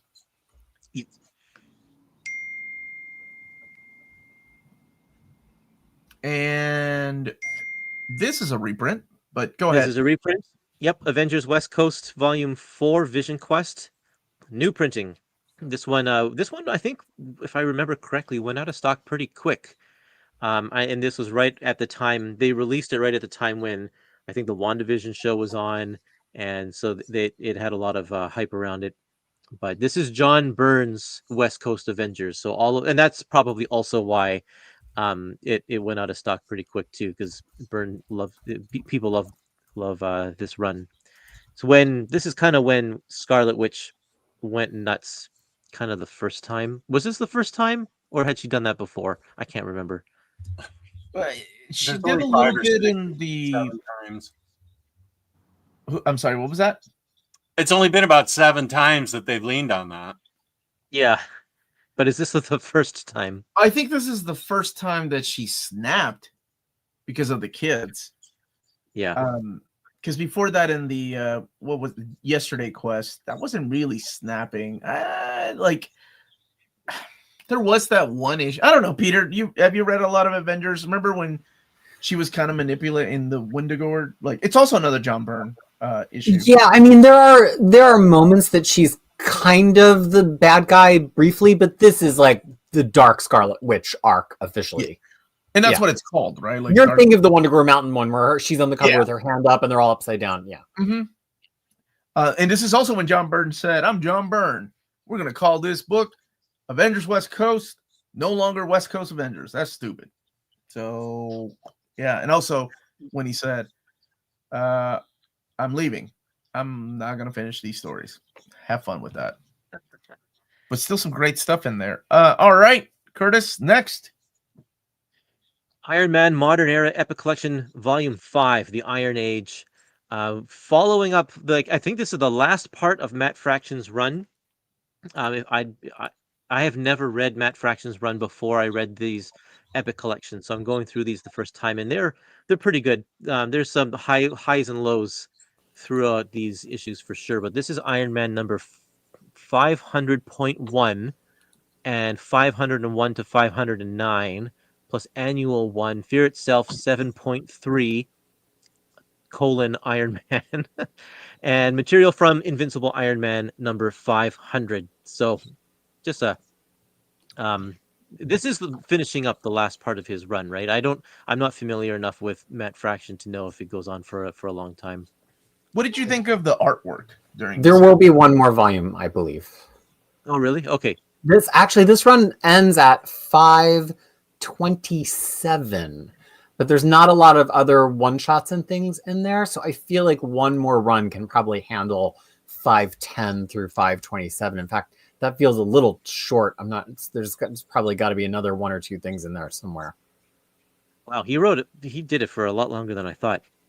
You asked about the art is by Salvador Larroca, and this is an interesting part for his career here, because I really liked Salvador Larroca back in the day, and this book feels like a very transitional time for him. He's going between styles where he tries to do this way more photorealistic stuff, and it's a little bit more off-putting. I much prefer when he was a lot more stylized before.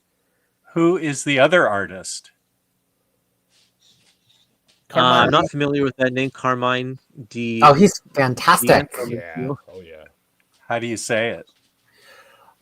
Oh, Gian Domenico. he baited you, Curtis. Baited you, man. That's messed up. Well done, well done. You never get treated like that on near mint condition. Just so. No wonder I keep coming back. Dude, Curtis is on strike 55, and it's not even, what is it, March? Oh, gosh. Curtis. Star Wars Modern Era Epic Collection, Volume 2, Yoda's Secret War, more from Jason Aaron, and Star Wars 15 to 30 plus annuals numbers 1 and 2. I love the first volume of this, and I haven't read any more, so this is going to be a new experience for me, like all of the modern stuff, basically. But I love it. I love the take that they gave Luke Skywalker and Darth Vader in the first volume. So carrying on to that, getting Yoda in the story, I'm looking forward to this a lot. I'm glad you're enjoying it. I think it's solid too, man. Did you like the Vader stuff by Gillen? Yeah, that was great. That was a great book. I was surprised that it was so focused actually on Dr. Aphra. Oh, but she's such a good character, though. She is. Yeah, she She's is. She for real is a great character. All right. And back in print is Spider-Man Noir, Hard-Boiled Origins, and this is collecting all of the Spider-Man Noir series, 1 through 4 from 2008, Ice Without a Face 1 through 4, Edge of Spider-Verse 1, Spider-Geddon, Spider-Man Noir video comic, and the material from Spider-Verse Team Up, 264 pages, $34.99. And not an omnibus, but man, there's enough to actually make an omnibus of this maybe one day. U.S. Avengers by Al Ewing coming back to print. These books have been out of print for a long time, and a lot of people don't even know about this series. So this is collecting U.S. Avengers 1 through 12, 272 pages, $34.99. Paco Medina and Paco Diaz working on the book. I forgot Squirrel Girl was part of this. Yikes. But Roberto da Costa and Cannonball? Get it. And this is funny Ewing. A lot of people only really have their love for Ewing rooted in like super serious labyrinthine plot Ewing, like Immortal Hulk. Ewing's got a great sense of humor, and this is just, again, I like there to be a fun Avengers book. And in this period, this was the Fun Avengers. It did spin out directly from his New Avengers, which was originally part of the launch of All New, All Different. So if we ever got an omnibus, it would probably be Avengers by Al Ewing, and it would have New Avengers, then it would have this. It could even have No Surrender, because he was one of the writers on that too. So I think there's still a hope for an omnibus, but this is a lot of fun. I'm surprised that Marvel didn't get it out earlier in the year, because this was the introduction of the second Red Hulk, General Maverick. And of course, Red Hulk is, in the media right now. So it's kind of funny that it's not coming out until June, but it's just a very fun run. It's a team of hapless young Avengers trying to be patriotic and generally failing. Oh, if I can give the other side, because I'm more with Warren here.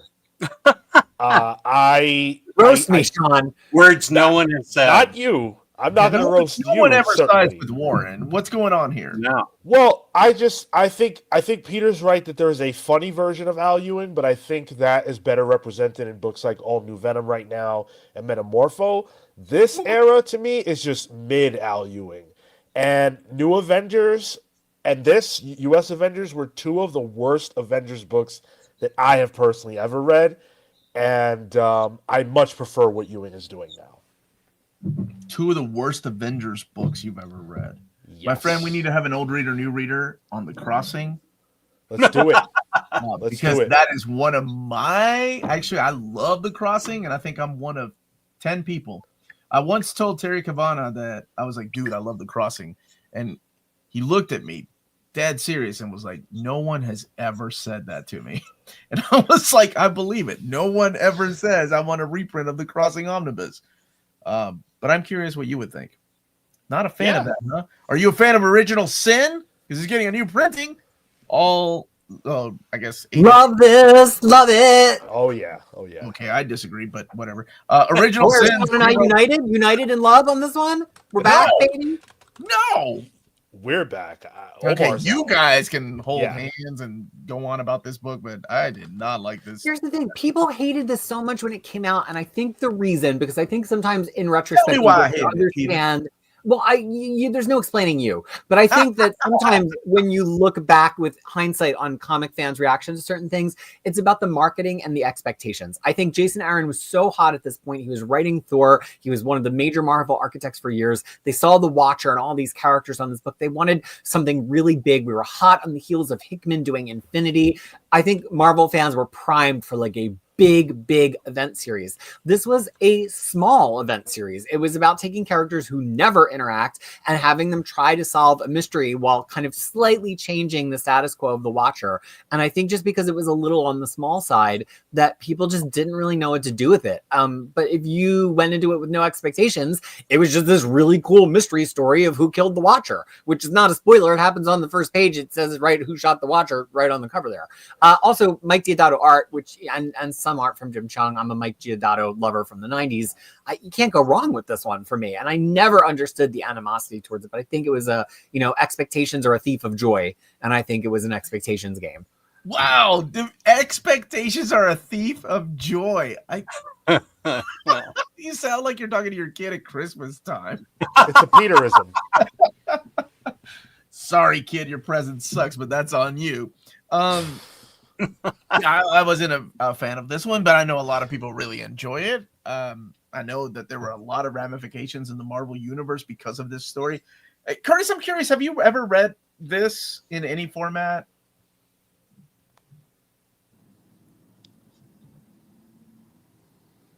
Curtis, Muted? You were on strike 56. Dang it, I just said. I've never read this. Actually, I think I have read like the first half of it. And then I didn't read anymore. I don't remember anything about it though. Okay. Don't remember anything about it. And Old Man Hawkeye, the complete collection, new printing. They were done with complete collections. I wonder if it will have the complete collection on the cover and on the spine. Ethan Sachs, but more importantly, to me at least, Marco Cacchetto's freaking artwork in this. I want an Old Man Omnibus. Give me that Old Man Omnibus. At least it'll have some good artwork. But this is collecting Old Man Hawkeye 1 through 12, $34.99. Of course, taking place before Old Man Logan. What was it? Old Man Quill, right? They did an Old Man Quill, Old Lady Black Widow, Aura, Old Lady Black Widow. Yeah, there's enough for old people omnibus. I mean, every omnibus you love is an Old Man omnibus, isn't it, Omar? You can go to hell. Marvel Zombies Dawn of Decay. Marvel Zombies Dawn of Decay. Collecting Dawn of Decay 1 through 4. I don't even know what this is. It's just like super cutesy Rocket Raccoon and Groot versus zombies, but they're not scary zombies. It's like probably not in real continuity, but it's kind of like Zombies Light, Zombies for kids. Yeah, it's just a very cute book for kids. I mean, it's Groot and Hulk, and Groot is trying to warn Hulk of the zombies, but Groot can only say, "I am Groot," and then Hulk gets angry. That's basically the story. But it's very fun. I enjoyed it. Easy now, Tyler. I see Woo, you. go for it, Tyler. Omnibus. The Last of Us Zombies. Wait, is this Army of Darkness? But I think it's geared more towards kids, is what Peter and Max were saying. Yeah. And that is it. Of course, we're missing a couple of pages that will be in the full solicits, and maybe after I make an announcement, there will be another omnibus that will be added to this.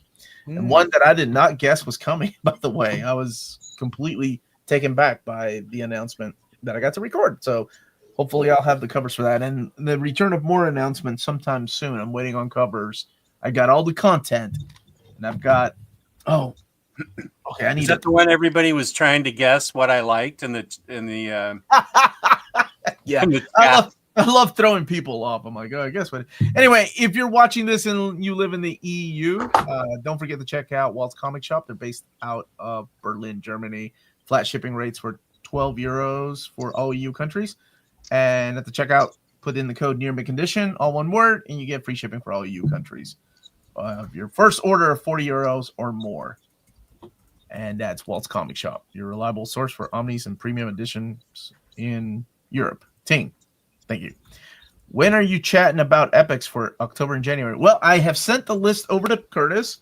I've got the list. We are waiting on covers and content. So we're very close.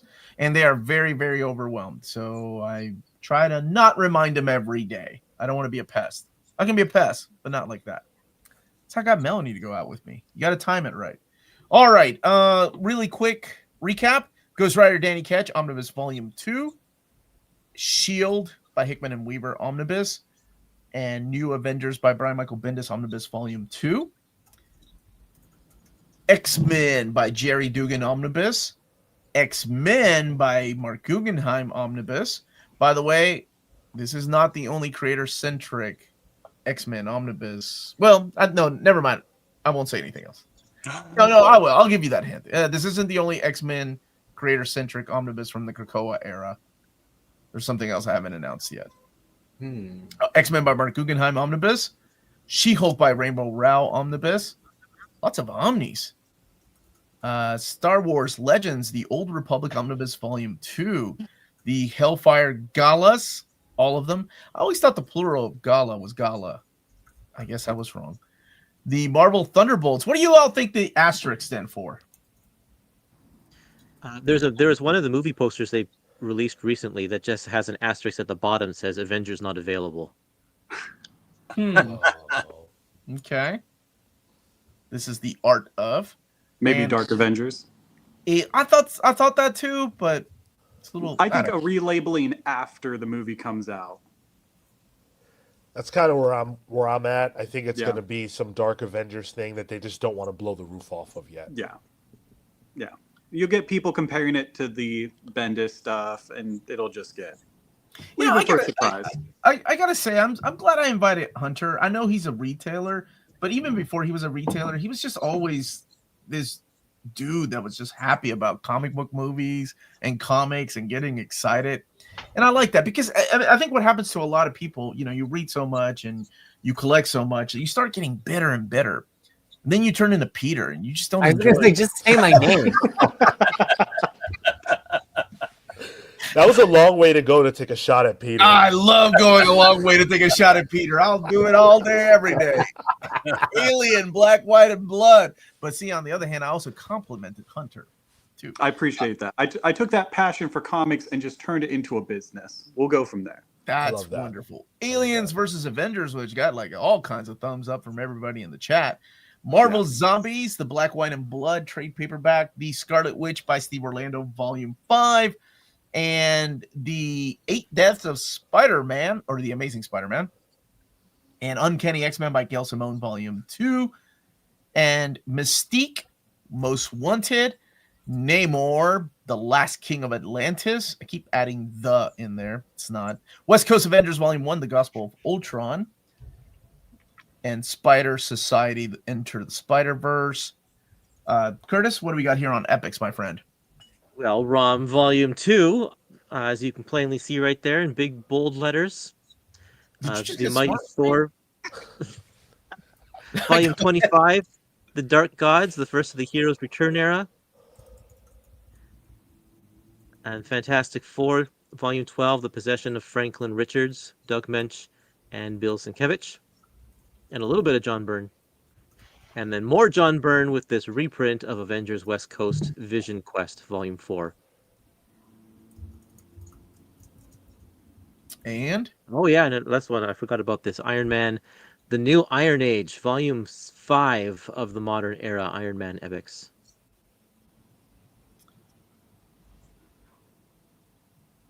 And then Star Wars Modern Era Volume 2, Yoda's Secret War. Probably the one, maybe the one I'm looking forward to the most in this set here, other than ROM. Spider-Man Noir Hard-Boiled Origins and U.S. Avengers by Al Ewing. And Original Sin back in print. Old Man Hawkeye back in print. And Marvel Zombies Dawn of Decay. Now, what is the book you guys are most excited for? I always love asking the panel, and then, of course, everybody in the chat that's watching this. And also, don't forget to smash that like button. That would be wonderful. Curtis, I'll with you. Is Star Wars the book you're most excited for? The Yoda book? I think it might be because I really like that first volume. Although I'm definitely excited that they're pumping out the ROMs in quick succession here as well. So, but I think that I'm going to go with this Star Wars book. I like that cover too. All right. And Max, what about you, my friend? The She-Hulk Omni. You really like that series, huh? Yeah, it's great. I like the standard edition cover the most. It's great. It's it looks exactly like the feeling it conveys, like the story. It really matches really well. I really like it. Okay. Peter, what about you? I think it's going to have to be that ROM epic for me. I'm just so hyped to finally have them after all of these years. I'm not really an omnibus person, so epics is really my preferred way to have all this classic material. I think they're so easily readable. Peter, have you read ROM before? I have a ROM guide, so I've read a fair amount of ROM issues, and I've read issues that are important to some other characters. Rogue has some really big character development in a ROM issue, but I've never sat down and read it all. But every issue of ROM I've read, I'm like, whoa, how is this one of the best Marvel comics of this period? I really just thought the hype was about it not being available. Sometimes people just get hype because something is scarce, but people are hype about this because it's genuinely good. And what about you, Omni Dog? What's the thing you're most excited for? I'm most excited for the fans that New Avengers 2 has been. I'm not going to get it because I have the hardcovers and it took me several months of pounding the pavement to get them. So, but I'm really happy for everybody that this is coming out because it has been over 10 years, probably like 12 years since this stuff has been readily available in oversized hardcover. But for myself, I will upgrade all to She-Hulk Omnibus. Better upgrade that X-Men Gold, what you need to upgrade. I can do that. I know right where they are. They're behind my Conan books. There you go. Sean, what about you, my friend? This is your first time on the channel, or I'm sorry, on the Solicits part of the channel. You've been doing evergreen arguments with us, which has been a blast. But what are you most excited for, brother? Yeah, well, first of all, thank you for having me. This has been a blast. I am most excited for New Avengers Volume 2. This is one of my favorite Marvel runs of all time. I think it's peak Bendis, and I think it's a great snapshot into what Marvel was like at that time. And so for those of us who loved it, those of us who haven't read it yet, I think this is a perfect purchase paired with the Volume 1. If I don't have this, which I do believe I have the original printing, I will 1000% be hunting for this one. And hopefully getting it at a discount. All right. And Hunter, my dude, don't let me down now. Come on. What are you most excited for? Come on now. Which Omar. X-Men book is it? Which X-Men book is it, baby? Which one? You know it's between. All right. You know my relationship with Krakoa. All right. I do. I don't personally want to wait like 4 to 5 years for the Omnis to catch up to Gerry Duggan's X-Men. Mm-hmm. I'm gonna go with the Duggan Omnibus, honestly, because Really? that was the title. I loved Wolverine. I loved X-Force. That is the title that I was excited for every single time it came out. That was my number one. I only have one gripe with this book, is that it doesn't have X-Men 35. The final issue, the tribute issue for Krakoa, the send-off. I would love it if that was included. That's in the fall of X Omnibus, isn't it? Yeah, It's 35 a little weird that it's not here. It's in the trade paperback. Yeah. But Okay. you're not going to... That's the one I would include in there so that you can have everything Gerry Duggan. You don't have to wonder where the 35 is. That's all I would do. I'm going to go with the Gerry Duggan Omnibus. I don't want to wait for those Omnis to catch up to it. I think that was a great choice, honestly. Okay. And last but certainly not least, me. Oh, thank you. You guys are crazy, man. You gotta go with the best era of Ghost Rider, Danny Ketch era. Plus, we get Spirits of Vengeance, Spirits of Venom, Rise of the Midnight Suns. Oh my gosh, yes. I hope we get 50, 80. Maybe I'll take 2 more volumes because, I mean, he was went to 95 era. He was huge in this era. So I'm super excited for this book. Super excited for this book. And I'm so glad they're including all the, like, we're not going to have to worry about, oh man, will they ever do a collection of the Spirits of Vengeance? No, it's going to be here. I love it. And I hope one day we get like an era of like Darkhold and Night Stalkers and Blade and all that from this era. So yeah, that's I'm super excited for this. And I need to get to the chat here. Any chance to vote for Daredevil Man Without Fear by Miller and Romita Jr. on Gallery Edition in the next poll? That deserves the Gallery Edition treatment, in my honest opinion. Thank you so much for the super chat. We haven't done a poll where people vote on Gallery Editions. We do it for Omnis. But I don't know. Let me find out first what the next Gallery Editions are, because right now everything is kind of up in the air. Can I just mention Absolute Wonder Woman's design is amazing, and I wouldn't mind a Greek actress to playing Diana in the DCU. That's the one by Kelly Thompson, Hayden, right? Hayden is the one that's working on that book. Yeah.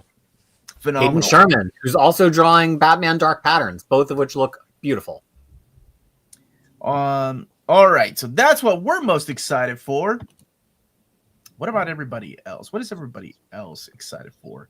Let me get back here to the beginning, because I do love a difference of opinion when people come in and just start saying what they're excited for. Ghost Rider Volume 2, my man Derek.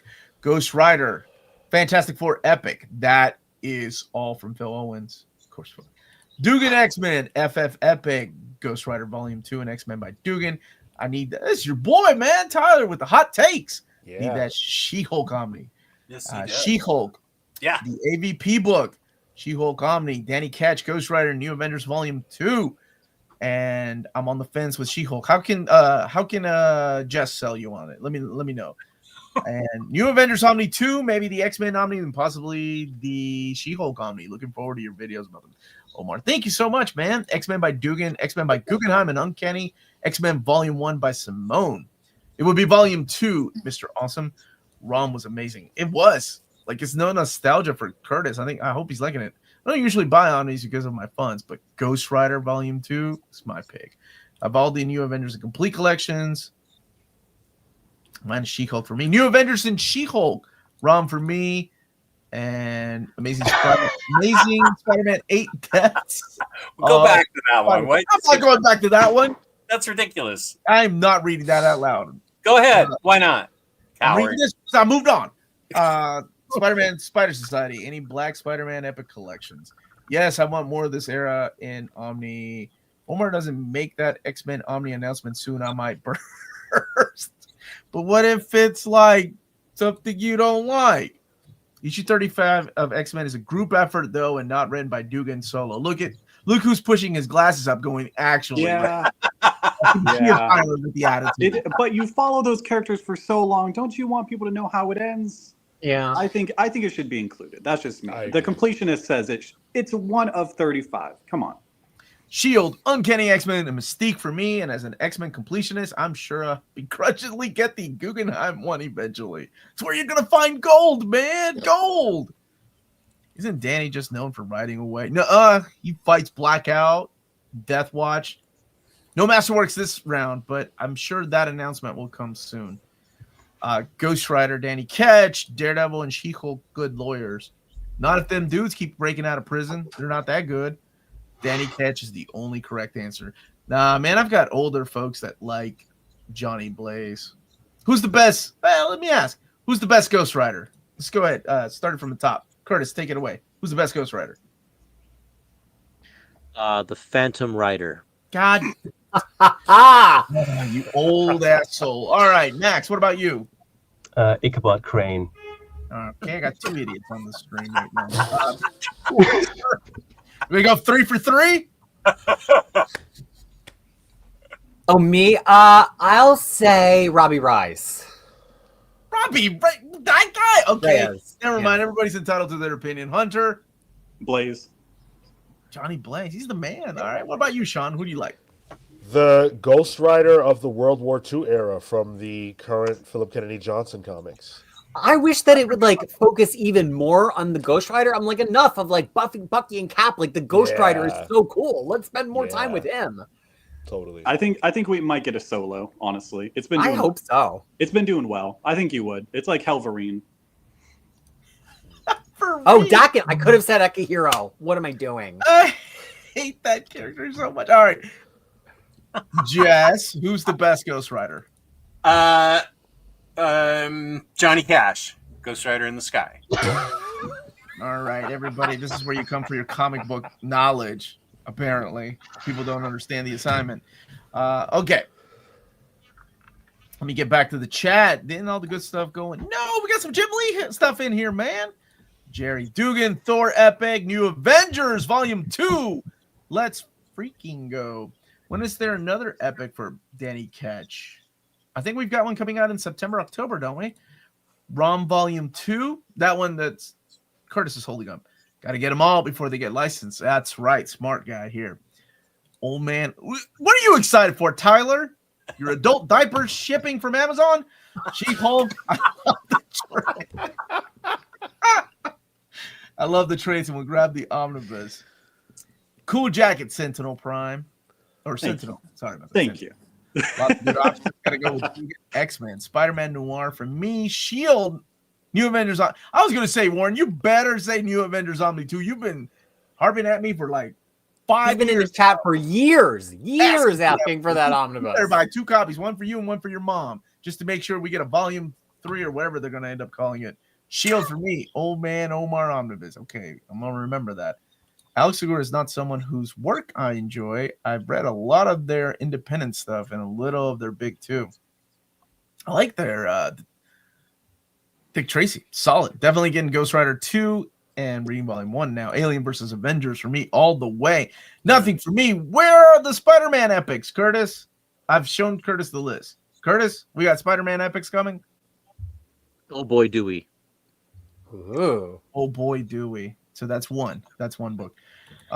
Sadly, no space for me on the shelves for these books at this time. Mika, we need to expand that. We need to start having a system where you have them, where you can have moving shelves and you can just slide them. Collapse Like libraries. Yeah, like libraries. Yeah, I like that. Nicolas Cage is the best Ghost Rider. Frank, hey, spoilers. If you really want to upset Omar, just say Paul, Mary Jane forever. Oh. Yes, Paul. Come on. Are you a Paul fan? Who isn't? How could you Everyone. not be? Paul is the best new character at Marvel in the last 5 years. Let's argue about it. Sean, do you want people to watch your channel? That's youtube.com/the comics pals, by the way. YouTube.com cracks me up, man. There's like a 50-year-old kid on his phone going, what is .com? Crisis, what the heck? What did Crisis say? Who knows? Bo could be admonishing me about anything at this point. So many thoughts. Hellfire is great. That's awesome. Johnny Blaze is the best, you jabronis. I keep hearing the name. Iron Sheik. No, not you. This guy. This guy right here, Trouble Omni. No, we're not doing Trouble Omni. That's awful. I mean, at the point that we have a Guggenheim X-Men Omni, Trouble can't be far don't you behind. finish that sentence. Don't you finish that sentence. That is blasphemous. Although I've met one person that was on Omni Bros that actually loved Trouble, which does not surprise me who it was. Still no Hulk Epic collections this year. We haven't had one this year? Yet. You'll have to see if one comes in the last few months. Paul, aka the new Venom. Maybe. Paul is definitely Venom. Paul is the best character Marvel has been. What is happening? What's going on here, man? You've incurred the Well, wrath can I of read the it from Paul? Paul fans, the Paul on. hive, The Paul fans? the apologists. Ooh, I like that. I don't know anything about Paul. I'm assuming this is a Spider-Man character. First and last strike for Sean. I love that. Yes, this is a Spider-Man character. Where can I read about Paul? Yeah, Zeb Wells' Spider-Man run is where you can find Paul, and I would love to hear your thoughts about Paul whenever you get around to it. Really, the run has had an asterisk at the end, just like the Thunderbolts movie, and now that it's being collected, it's going to come out as The Amazing Paul. Why are you the way you are? Who would want that? Don't know whose March it is. It's Omar's, man. That's okay. I know not all heroes wear capes. Some wear blue crushed velvet shirts. Check his profile pic. God bless Jess, him, that man. has to be Photoshop. Jess, that has to be Photoshop. I made the mistake of showing a picture on my channel once That's of all what it I takes. looked like when I was. That's in my sister's house. I was probably 22.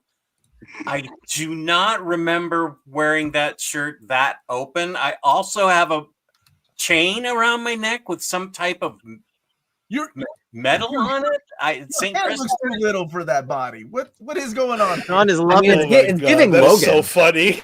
That is me, Matt. You are dead to me. So I just don't know what I'm going to do with you. Matt's a good dude. Matt is good. I know. I love that guy, and this was my biggest mistake ever.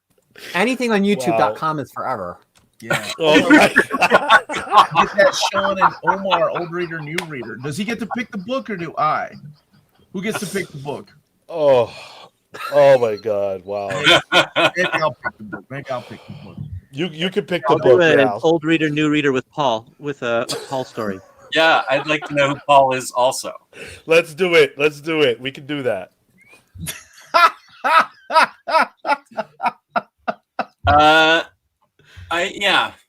Jess can neither confirm nor deny. Oh my gosh. I could qualify. Let me just say that. I got jokes, but I can't say them because we're still on a Marvel stream. So Well, that's why I said what I said. Yeah, for that same reason, I couldn't actually say anything about the Namor #1 by Jason Aaron because there is this scene in that is so egregious that I literally cannot describe it on this channel or you would get demonetized. what are you saying? Sean, back me up. No, 100%. Yeah. I can't. I literally cannot say what happens. That's a book you like, though, right? Both you and Sean. It's not my favorite of the current Jason Aaron books. Jason Aaron's got some hot comics out right now. His Teenage Mutant Ninja Turtles is like, holy crap. Get the issue from last week, #7. Come on. For everybody, you two read it, right? Oh, yeah. I've been reading it. Yeah. Amazing. His Absolute Superman is one of his best superhero comics of all time. Bug Wars for Image. I mean, and we know I'm a confirmed Aaron hater, but he is killing it right now. So Namor is like good, but those other three are meteoric. But that does not change the fact that there is an unspeakable act in Namor #1 that I cannot describe here on the channel. Okay, wow. I'm now go. I'm curious. Now Yeah, I'm me curious. too. And Tyler is also agreeing with you. Although Lee does not remember what you're talking about. The new Ninja Turtles will be collected in a hardcover. I think it's the first 6 issues that are going to be collected. So it's different than their IDW collections that they've been doing. I wish Jason Aaron would return to Ghost Rider if only to bump yourself. I've actually liked Percy's Ghost Rider. I'm not a fan of Jason Aaron's Ghost Rider. I thought I really liked Ed Brazon's Ghost Rider. I feel like that's a very underrated run, and that's also using Robbie Reyes too, isn't it? Because they had all of them. He used Blaze, he used Catch. He kind of like got everybody in at some point. I like when Blaze and Catch are like together. I like to play them off each other. So do I have a good runs for you? It's called Ghost Rider Blaze Spirits of Vengeance. Yeah, baby. Can't wait to get it in those Epic collections. Am I right, Curtis? It ain't happening. Not coming to Epic. It's exclusive to the Ghost Rider Omnibus editions. Wow, Daredevil by Anna Senti. Both covers are out of print. Ooh. What? Has that come out? Is that true? That come out this week or is that out? I don't think it's out. Oh, yet. The 11th. It comes out next week. They're out of print at the distribution level. Hunter? So, this Amazing Spider-Man 6. Oh, look at the grin. Just like I got this. Hang on. Man, they're really judging they're printing these by pre-orders. Yeah. Yeah, I guess this is not the year to sleep on an omnibus that you've been thinking about. No, or an absolute over at that. Yeah, well, that's a little different story. Three of my favorite people are on the panel. Which three I will leave up to you. Look at Jess acting like he's one of them. You don't know that. I do. Duke, Jeff, and Sean's piano are the three that he's referring to. Rich piano. So if anyone's looking for Daredevil by Anna Senti and Romita Jr., either cover A or the DM, let me know because it is not sold out. It is still available on Penguin. But out of print from the distribution level. I mean, I'm on Penguin. They distribute Marvel Comics. We got it. Oh, that's who is messaging me. I got some bad news for you, Hunter.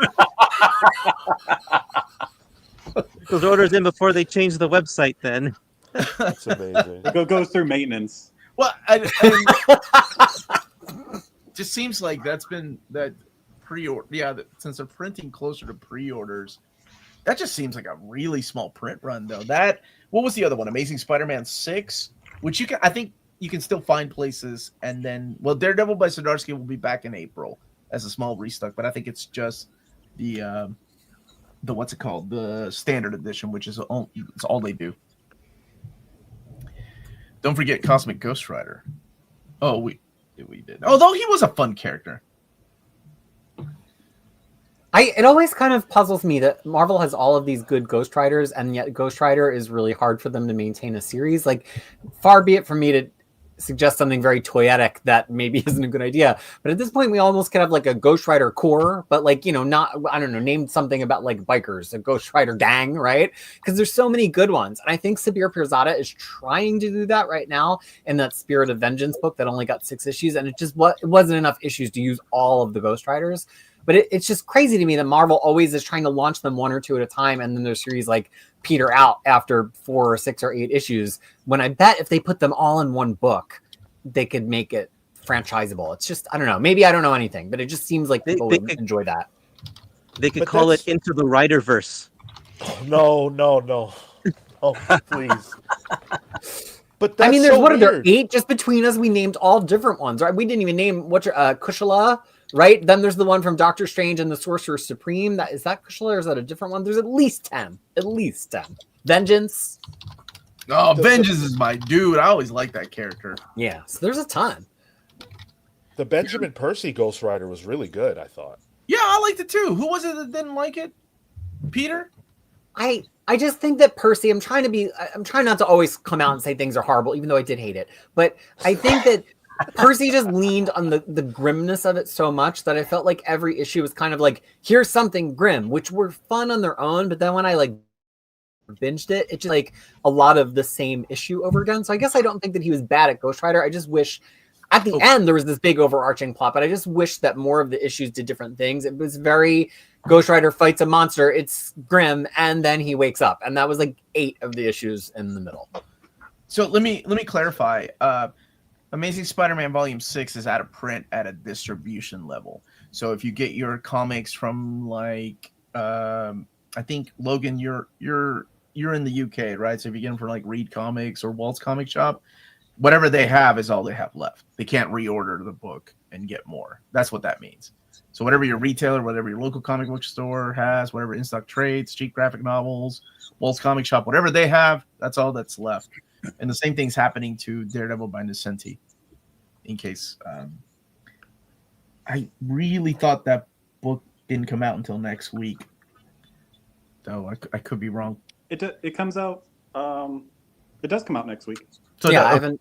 It's next week. I haven't done a post. Okay. It comes out next week. Omar, do you think Charles Soule will get an Omni unless he already did and I didn't know? Daredevil?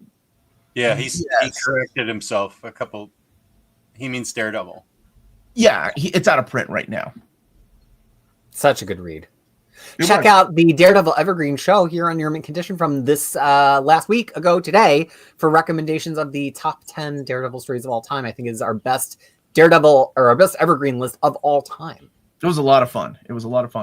And you need to go to www.youtube.com. Sean, I ain't ever going to stop telling people to do that. That's how you find it. I love it, man. John disagreeing. I thought Brisen's Ghost Rider was garbage. Omar, with Transformers getting the UK comics, will we get the UK G.I. Joe comics? I don't think there were G.I. Joe. Action UK. Force. But Action Force was a reprint of G.I. Joe. Was it? Now, if you're talking about Battle Action Force, that has been released, but that's been released by 2000 AD Rebellion. And I don't see that coming over to America. Because Wasn't there a series called the European Missions or something like that? Yeah, but that is integrated into the compendium. That's already in the G.I. Joe collections. Now, But can we talk about the Transformers news for a second? Have you already had a straight? I'm like blown away. So I know you and I have talked about it a little bit, and I know I have already shared my thoughts in the past with G.I. Joe. Like, what do I do? Do I wait for Marvel to get the rights and have an omnibus one day? My thought on all this has always been the same. I'm going to get it while I can. There's no certainty whether Marvel will ever release an omnibus format, and if they do, what's it going to be? Another 5-10 years, maybe, or maybe next year. I'll be eating my words, but I want it now, and it'll have Transformers UK integrated into the story, like woven into the story. And oh my gosh, if they're getting James Rhodes to map it, I'm living in a dream world. Like, that would be insane. Because for people that didn't know, like, the Marvel Transformers comic was so popular in the UK when they started running out of reprints because they were selling these books. They started making up their own stories, and the stories continued after the cancellation here in America. So Simon Furman actually came over from the Marvel UK office to write the last 15, maybe 20 issues of Transformers America. It's really cool. And there's going to be a Kickstarter. Hoping to interview the editing team that's putting the Kickstarter together, because I know I've got a lot of questions for them. I wonder if it's going to use the same. I assume it's going to use the same paper stock, the newsprint type of paper stock that they're used for the Kickstarter of G.I. Joe, which is a little bit thicker, a little fancier, if you will, than the compendium that was released everywhere. Oh, I thought it was the same guts. No, it's a little bit different. It feels a little fancier, like you're getting your $200. How much is it? $300 worth. I'm still kicking myself that I didn't support it, but the shipping to New Zealand was it was more than the actual books. I couldn't. Oh yeah, shipping would have. That thing, dude, my box fell apart. Oh no, my box fell apart, and I'm still waiting on them to, like, because after I got it, yeah, it fell apart, and it sucks. And I'm waiting for them. They told me that they were gonna make new boxes because apparently I wasn't the only one.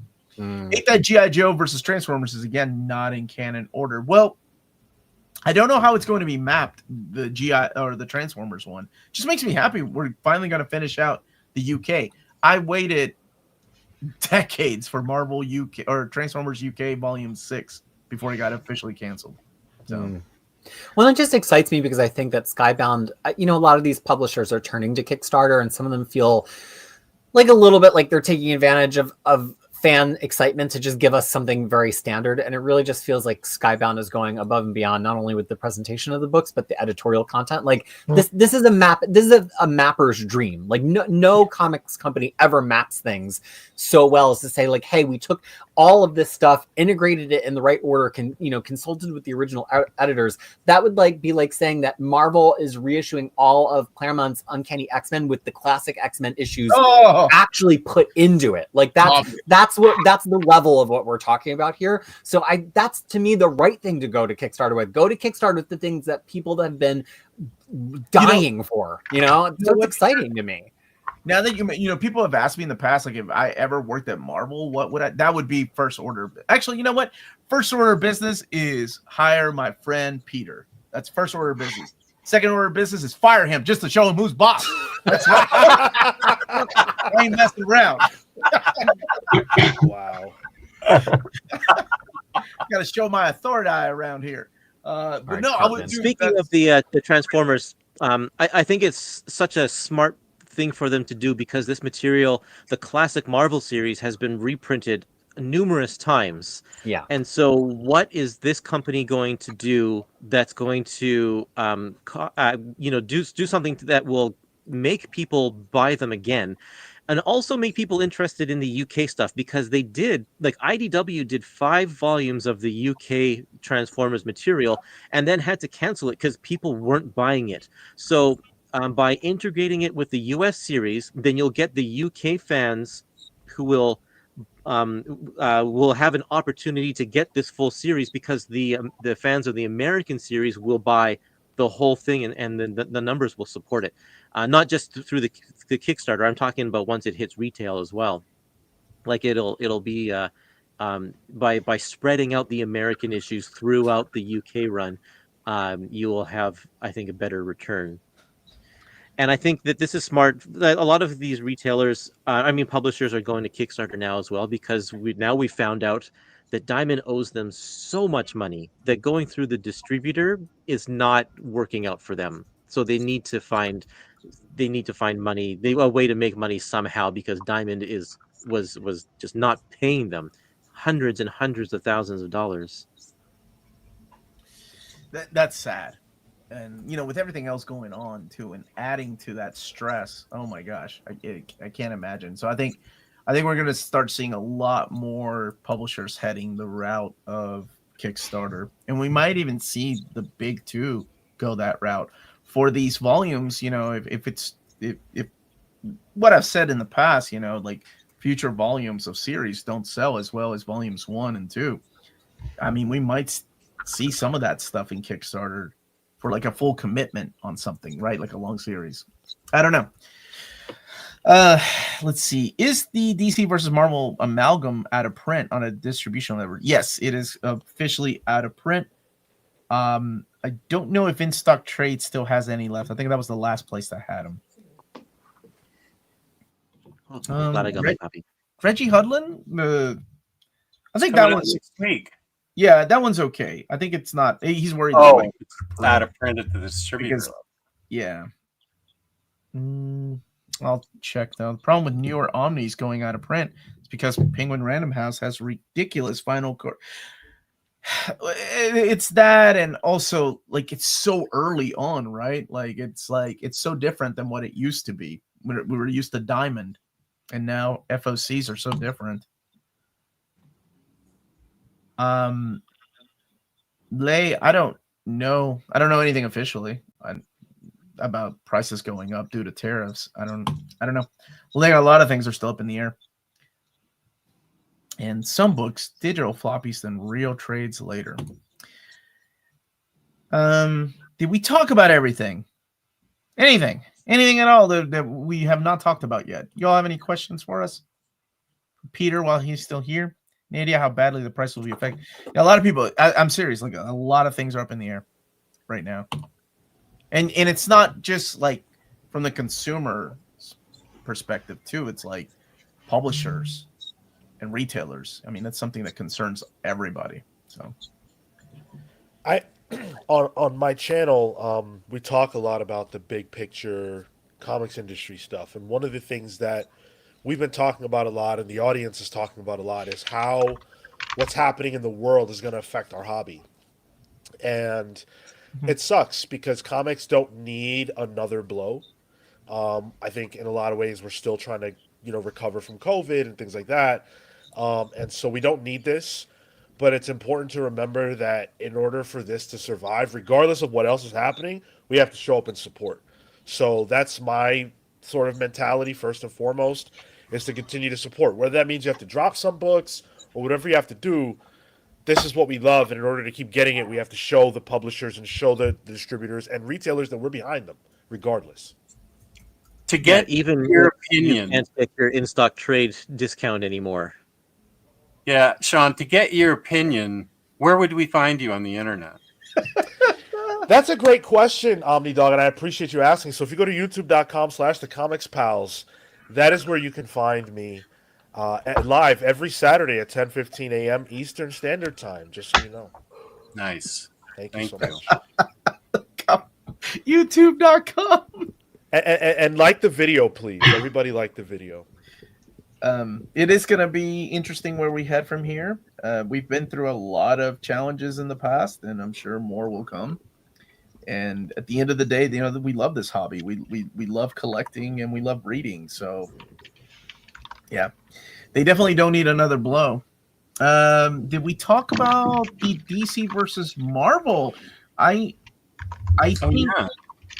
I know two of the creators that are working on the titles, but I can't say anything because I don't think it's been announced yet. I think a creator has leaked out images, though, of what might come. But I'm excited. That's something we do need. That will get people into the stores, right? We need some big wins for the big two, just like we need Fantastic Four and Superman to be stellar at the box office. Because God, they need them. They need those wins. Those comics pals ain't no friends of mine. I'd love to be your friend. Let's be friends. No, on the DC Marvel thing, I was so impressed that the big two made this announcement, and I knew that there was a high likelihood that it would happen post Dan Didio because he was the one standing in the way of that for the last 20 years. But the fact that it's happening now when we could really use a shot in the arm, this is bringing mainstream attention to our industry in a way that not a lot of other announcements really can. And think about how much bigger superheroes are today than they were the last time we had a crossover like this. This is the best news we could possibly be getting. Yeah, and I think too that, so often some of us who are like the monthly warriors who are paying attention to everything get frustrated, like, oh no, renumbering, or like, oh no, or they're going back to the well with something they've done again. But honestly, now's the time, right? I think the point is like save these tricks, save the renumbering, save the relaunching, save the DC Marvel stuff to when the industry really needs that outside attention and can use it. And I think that this is probably a time for that. Also, I just think that like it feels to me like after this one World Under Doom and maybe under Hickman's Imperial, I feel like it's really time for Marvel to do like a line-wide renumber. We haven't had it since Fresh Start, and there's really this feel of like even I, keeper of the guides, sometimes cannot tell which series comes after what, or like what's going on, or where this miniseries fits. It really just feels like it's time to get a nice clean slate at Marvel, the way that DC did in 2023 with All In, which made DC stuff really accessible, and it was really good. There was like, and the energy was back. I really feel like Marvel could use that later this year, and I'm got my fingers crossed for it.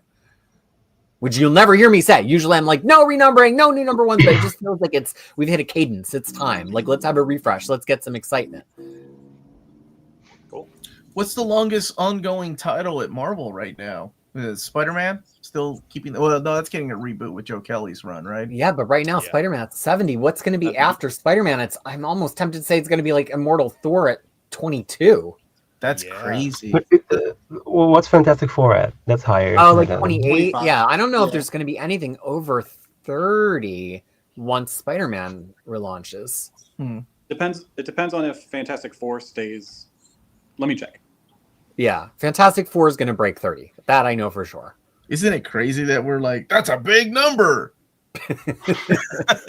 Like, that's crazy. Miles Morales, King of New York, points out Miles Morales is over true. 30 now, I think. That's a solid and not solid. I mean, But is Miles Ziegler. going on hiatus Or when Ziegler. the Dennis Camp and Cody Ziegler Ultimate Universe miniseries with Miles happens, or are they going to keep Miles releasing monthly alongside the miniseries? I assumed it would go away, but I don't know yet. I don't know the answer, but the Miles book sells decently well. I think people have enjoyed it. So I'd be surprised if they got rid of that title. Also, it's just good. Ziegler, man, I'm just so happy to have somebody writing Miles that like gets it. Like Yeah. Miles just finally feels like he's so compelling and full and round in the way that he is in the movie that makes everybody love him. And I don't know that Saladin Ahmed ever really got there. I think Bendis was better when he was younger and after he got aged up. I don't know if Bendis like ever found it. I think Ziegler has found it. And also Ziegler's Deadpool is incredible. So it's just a lot of fun to read Cody Ziegler comics right now. Yeah, So- I'm digging his Miles. I think he has a better understanding of how to be a kid and how kids react to certain things more so than Saladin Ahmed did. I'll be honest, I liked the first part of Saladin Ahmed's run. But I don't know, somewhere halfway through the run, it was just kind of took a dip. When will the next Omni reprint poll start? It will be in April sometime. And I got to get with Peter on that, and we make it fun. We'll make it fun. Denise Camp is the best writer at Marvel right now. The Ultimates. Yeah, gosh, that Ultimates is yeah. good. That's my favorite comic. Max, did you read 10 yet today? Yeah, I read it before I went to work, which really set the bar very high for all the other comics. So that's might have been an error on my part, but it was fantastic. The Luke Cage issue last month, Ultimates 9, was just unbelievable. What are you guys reading right now? We'll end it with that question. Curtis, what are you reading right now? I started on that ROM Epic collection that I got yesterday. And then I've also been finishing up the Harley Quinn DC Finest before I jump into Plastic Man. Oh, DC Finest, yeah. Plastic Man is fun. And what about you, Max? What are you reading? I'm just reading all the weekly Marvel comics, all the weekly Marvel comics every Wednesday, and that's all the comic reading I have time for nowadays. Okay. And Peter, what are you currently reading? Well, I'm reading like 50 plus books a week for the Pull show that I do on Sundays afternoons, but FML by Kelly Sue DeConnick and David Lopez is my favorite comic right now. It's one of those comics that I reread every issue, every time a new issue comes out, because it's just so delightful. I've also been catching up on a comic I've never heard anybody really talk about, which is Kea, which is Wes Craig's artist from Image. It's he was the artist on Deadly Class. I think people really love when like Chris Samney or Junie Ba do these kind of like very iconic sort of storybook kid fantasy stories. I read Kea, I see Sean nodding. It like blew me out of the fucking water. I couldn't believe how good it was. And like people are not talking about it constantly on every single comic book stream. Oh yeah. Yeah, it's incredible. Top Crisis recommendation. Hunter, what about you? You're a retailer. Do you got time to read comics anymore? I'm not gonna lie, my stack of comics every week is usually it definitely is higher than the ones I've actually read. I usually go home with every single mutant title on Wednesdays, and it's like with the variants, it's like 2 to 3 inches tall. I am currently trying to catch up on all mutant titles since From the Ashes, but regardless of how caught up I am, I have been working on Uncanny X-Men, and I'm staying up to date on Magic, regardless of how caught up I am. Okay. And Sean, you read a lot too, man. What are you currently reading? I sure do. So Ultimates number 10 dropped today. I'm going to be talking about that here in about an hour on my channel, youtube.com/thecomicspals. And so I've been loving that. That's my favorite current ongoing series. I think it's incredible. Speaking of Dennis Camp, I've got 20th Century Men right here that I took on vacation with me. That's a great series. And also really want to... Crisis said Kaya, which was going to be one of mine. I vouch for that series all the time. But I do want to shout out by Wes Craig's former collaborator, Rick Remender, The Sacrificers. That book is phenomenal. If you like Rick Remender and what he typically does, that sort of harder edge storytelling, it's incredible. And then the art by Andre Lima Araujo is unbelievable. One Max Max Fiumara also. Fiumara, yeah. Yeah. Oh, it is heavy, and it's like it's got that Remender cynicism to it, but it also. My favorite Remender book will always be Uncanny X-Force. I think there was a certain immutable magic there. To me, Sacrificers, I'm not comparing it to Uncanny X-Force, but it has that magical quality that the first 18 issues of Uncanny X-Force had for me. Oh, yeah. Couldn't agree more. Jess, what are you reading? I just this morning reread The Magic Order Library Edition by Mark Miller. With it's a library edition with gorgeous art by Olivier Coipel. Am I saying that right, Curtis? Yes, you're saying it right. Mm-hmm. And Stuart Immonen. I'm going to have a review that drops tomorrow on it. It is safe to read Mark Miller again because this thing is epically fun and interesting, and everything's consensual. I recorded a review a couple weeks ago, and when you said it's safe to read Mark Miller again, I still think it's that edgy Mark Miller. It's not as edgy as it used to be, like what stands for France, but it's definitely got that edgy factor to it. Yeah, there's some edge, but dude, you're right. Gorgeous artwork. Yeah, it deserves the library edition treatment, and gold edged pages with a ribbon for $60, and you're going to get it at a discount somewhere or 10% off at your retailer or something. That's amazing. That's an amazing value. Great book. And that is published by Dark Horse Comics. They're not done. They're doing the entire library. I'm not sure why Brian Michael Bendis didn't do that when he brought his library over to Dark Horse, put all powers, put all his books in a big library edition. But Mark Miller definitely took advantage of that.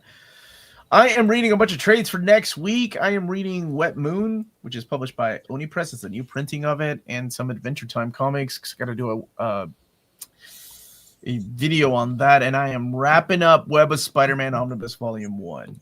Forgot how fun that series was. I think that video comes out on Monday. But that's it. That's all I'm reading. All right. Thank you guys so much for joining me. This was a blast.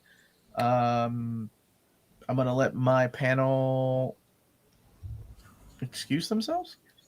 Get out of here. You ain't got to go home, but you got to get the hell out of here. Curtis, where can people find you? EpicMarvelPodcast.com. And if you go to Facebook.com or Instagram.com and look up Epic Marvel Podcast, you can find me there too. You're confused people. All right. And Max, what about you, buddy? I am Max Appelman. I am a musician. I'm a guitar player, arranger, composer, and an occasional singer. You can check out my YouTube channel where I release a new video every Sunday in my Beatle series where I reharmonize and play my own arrangements of Beatles songs. My birthday is also in March, so it's not just March or just March. It's also a little bit of March Maxness. Never heard of that. Oh, he's got the brand ready to roll out. Okay. March Max. Don't encourage people. You need to stop that. Crisis. Go ahead. What do you do? What are you doing here? You can find me at crushingcrisis.com and Crushing Crisis on youtube.com. See, my website, you need to know that it's crushingcrisis.com. That's a thing. Where I have all sorts of Marvel guides and I talk about the full pull list, not just of Marvel, not just of DC, but of every comic released in the American digital market every single Sunday afternoon, US, Monday morning, New Zealand. And I'm always happy to be here with my many comics friends. Hunter, great to be on with Hunter again. It's been a few months. Been amazing. Absolutely. We had a little bit of transition there with opening the store, but yeah, you had some things going on. A little bit. I'm glad you're here. Where is your store located, Hunter? What is it called? Sentinel Comics or Sentinel Comics LLC. You can find us in Columbus, Georgia. Open every day starting in May.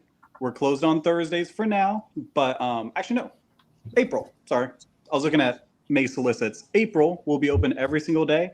You can find us on Instagram, Facebook, under Sentinel Comics LLC. We have online sales, in-person sales, and every single day that we are open, we have something new every day. So we keep it exciting. Okay. And Sean, what about you? Thank you so much for having me here. It's been a pleasure. You can find me at youtube.com/thecomicspals. We will be live in 1 hour, 6 p.m. Eastern, to talk about all the biggest books that dropped this week for the Wednesday Warriors out there. And then Saturday we'll be live at 10:15 a.m. Eastern. We're going to dive deep into the tariff situation, how that's going to affect us, and sort of what we can do and how we can plan for the future. And Omnidog. I'm Omnidog from Omnidog's Vault, which you can find on www.youtube.com/Omnidog's Vault.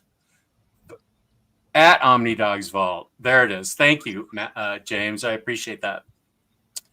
And let's see. Saturday, I'm going to have Dying Breed Comics on, Batterdays in the Batcave, to see how it's going with him. And tomorrow afternoon, a surprise toy show with T-Lar Blunt and Omar.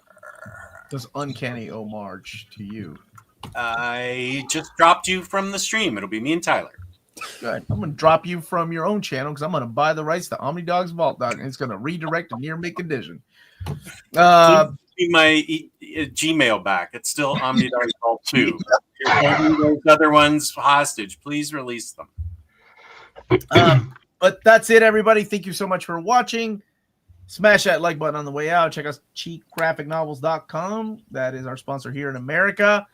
And we are out of here until next time. Hopefully the next time you see us live will be the Evergreen stream or the Marvel Epic stream. I hear there's a Map My X next week. Oh, wait. Omar. No, there is a Map My X on Monday. Map My X. What the heck are we mapping? Magneto. Magneto. Oh, Yes. that sounds Magneto. Oddfell and Riley will be joining us for that on Monday at 6 p.m. Eastern time. That is it, everybody. Thank you for watching. We're out of here. Peace and love.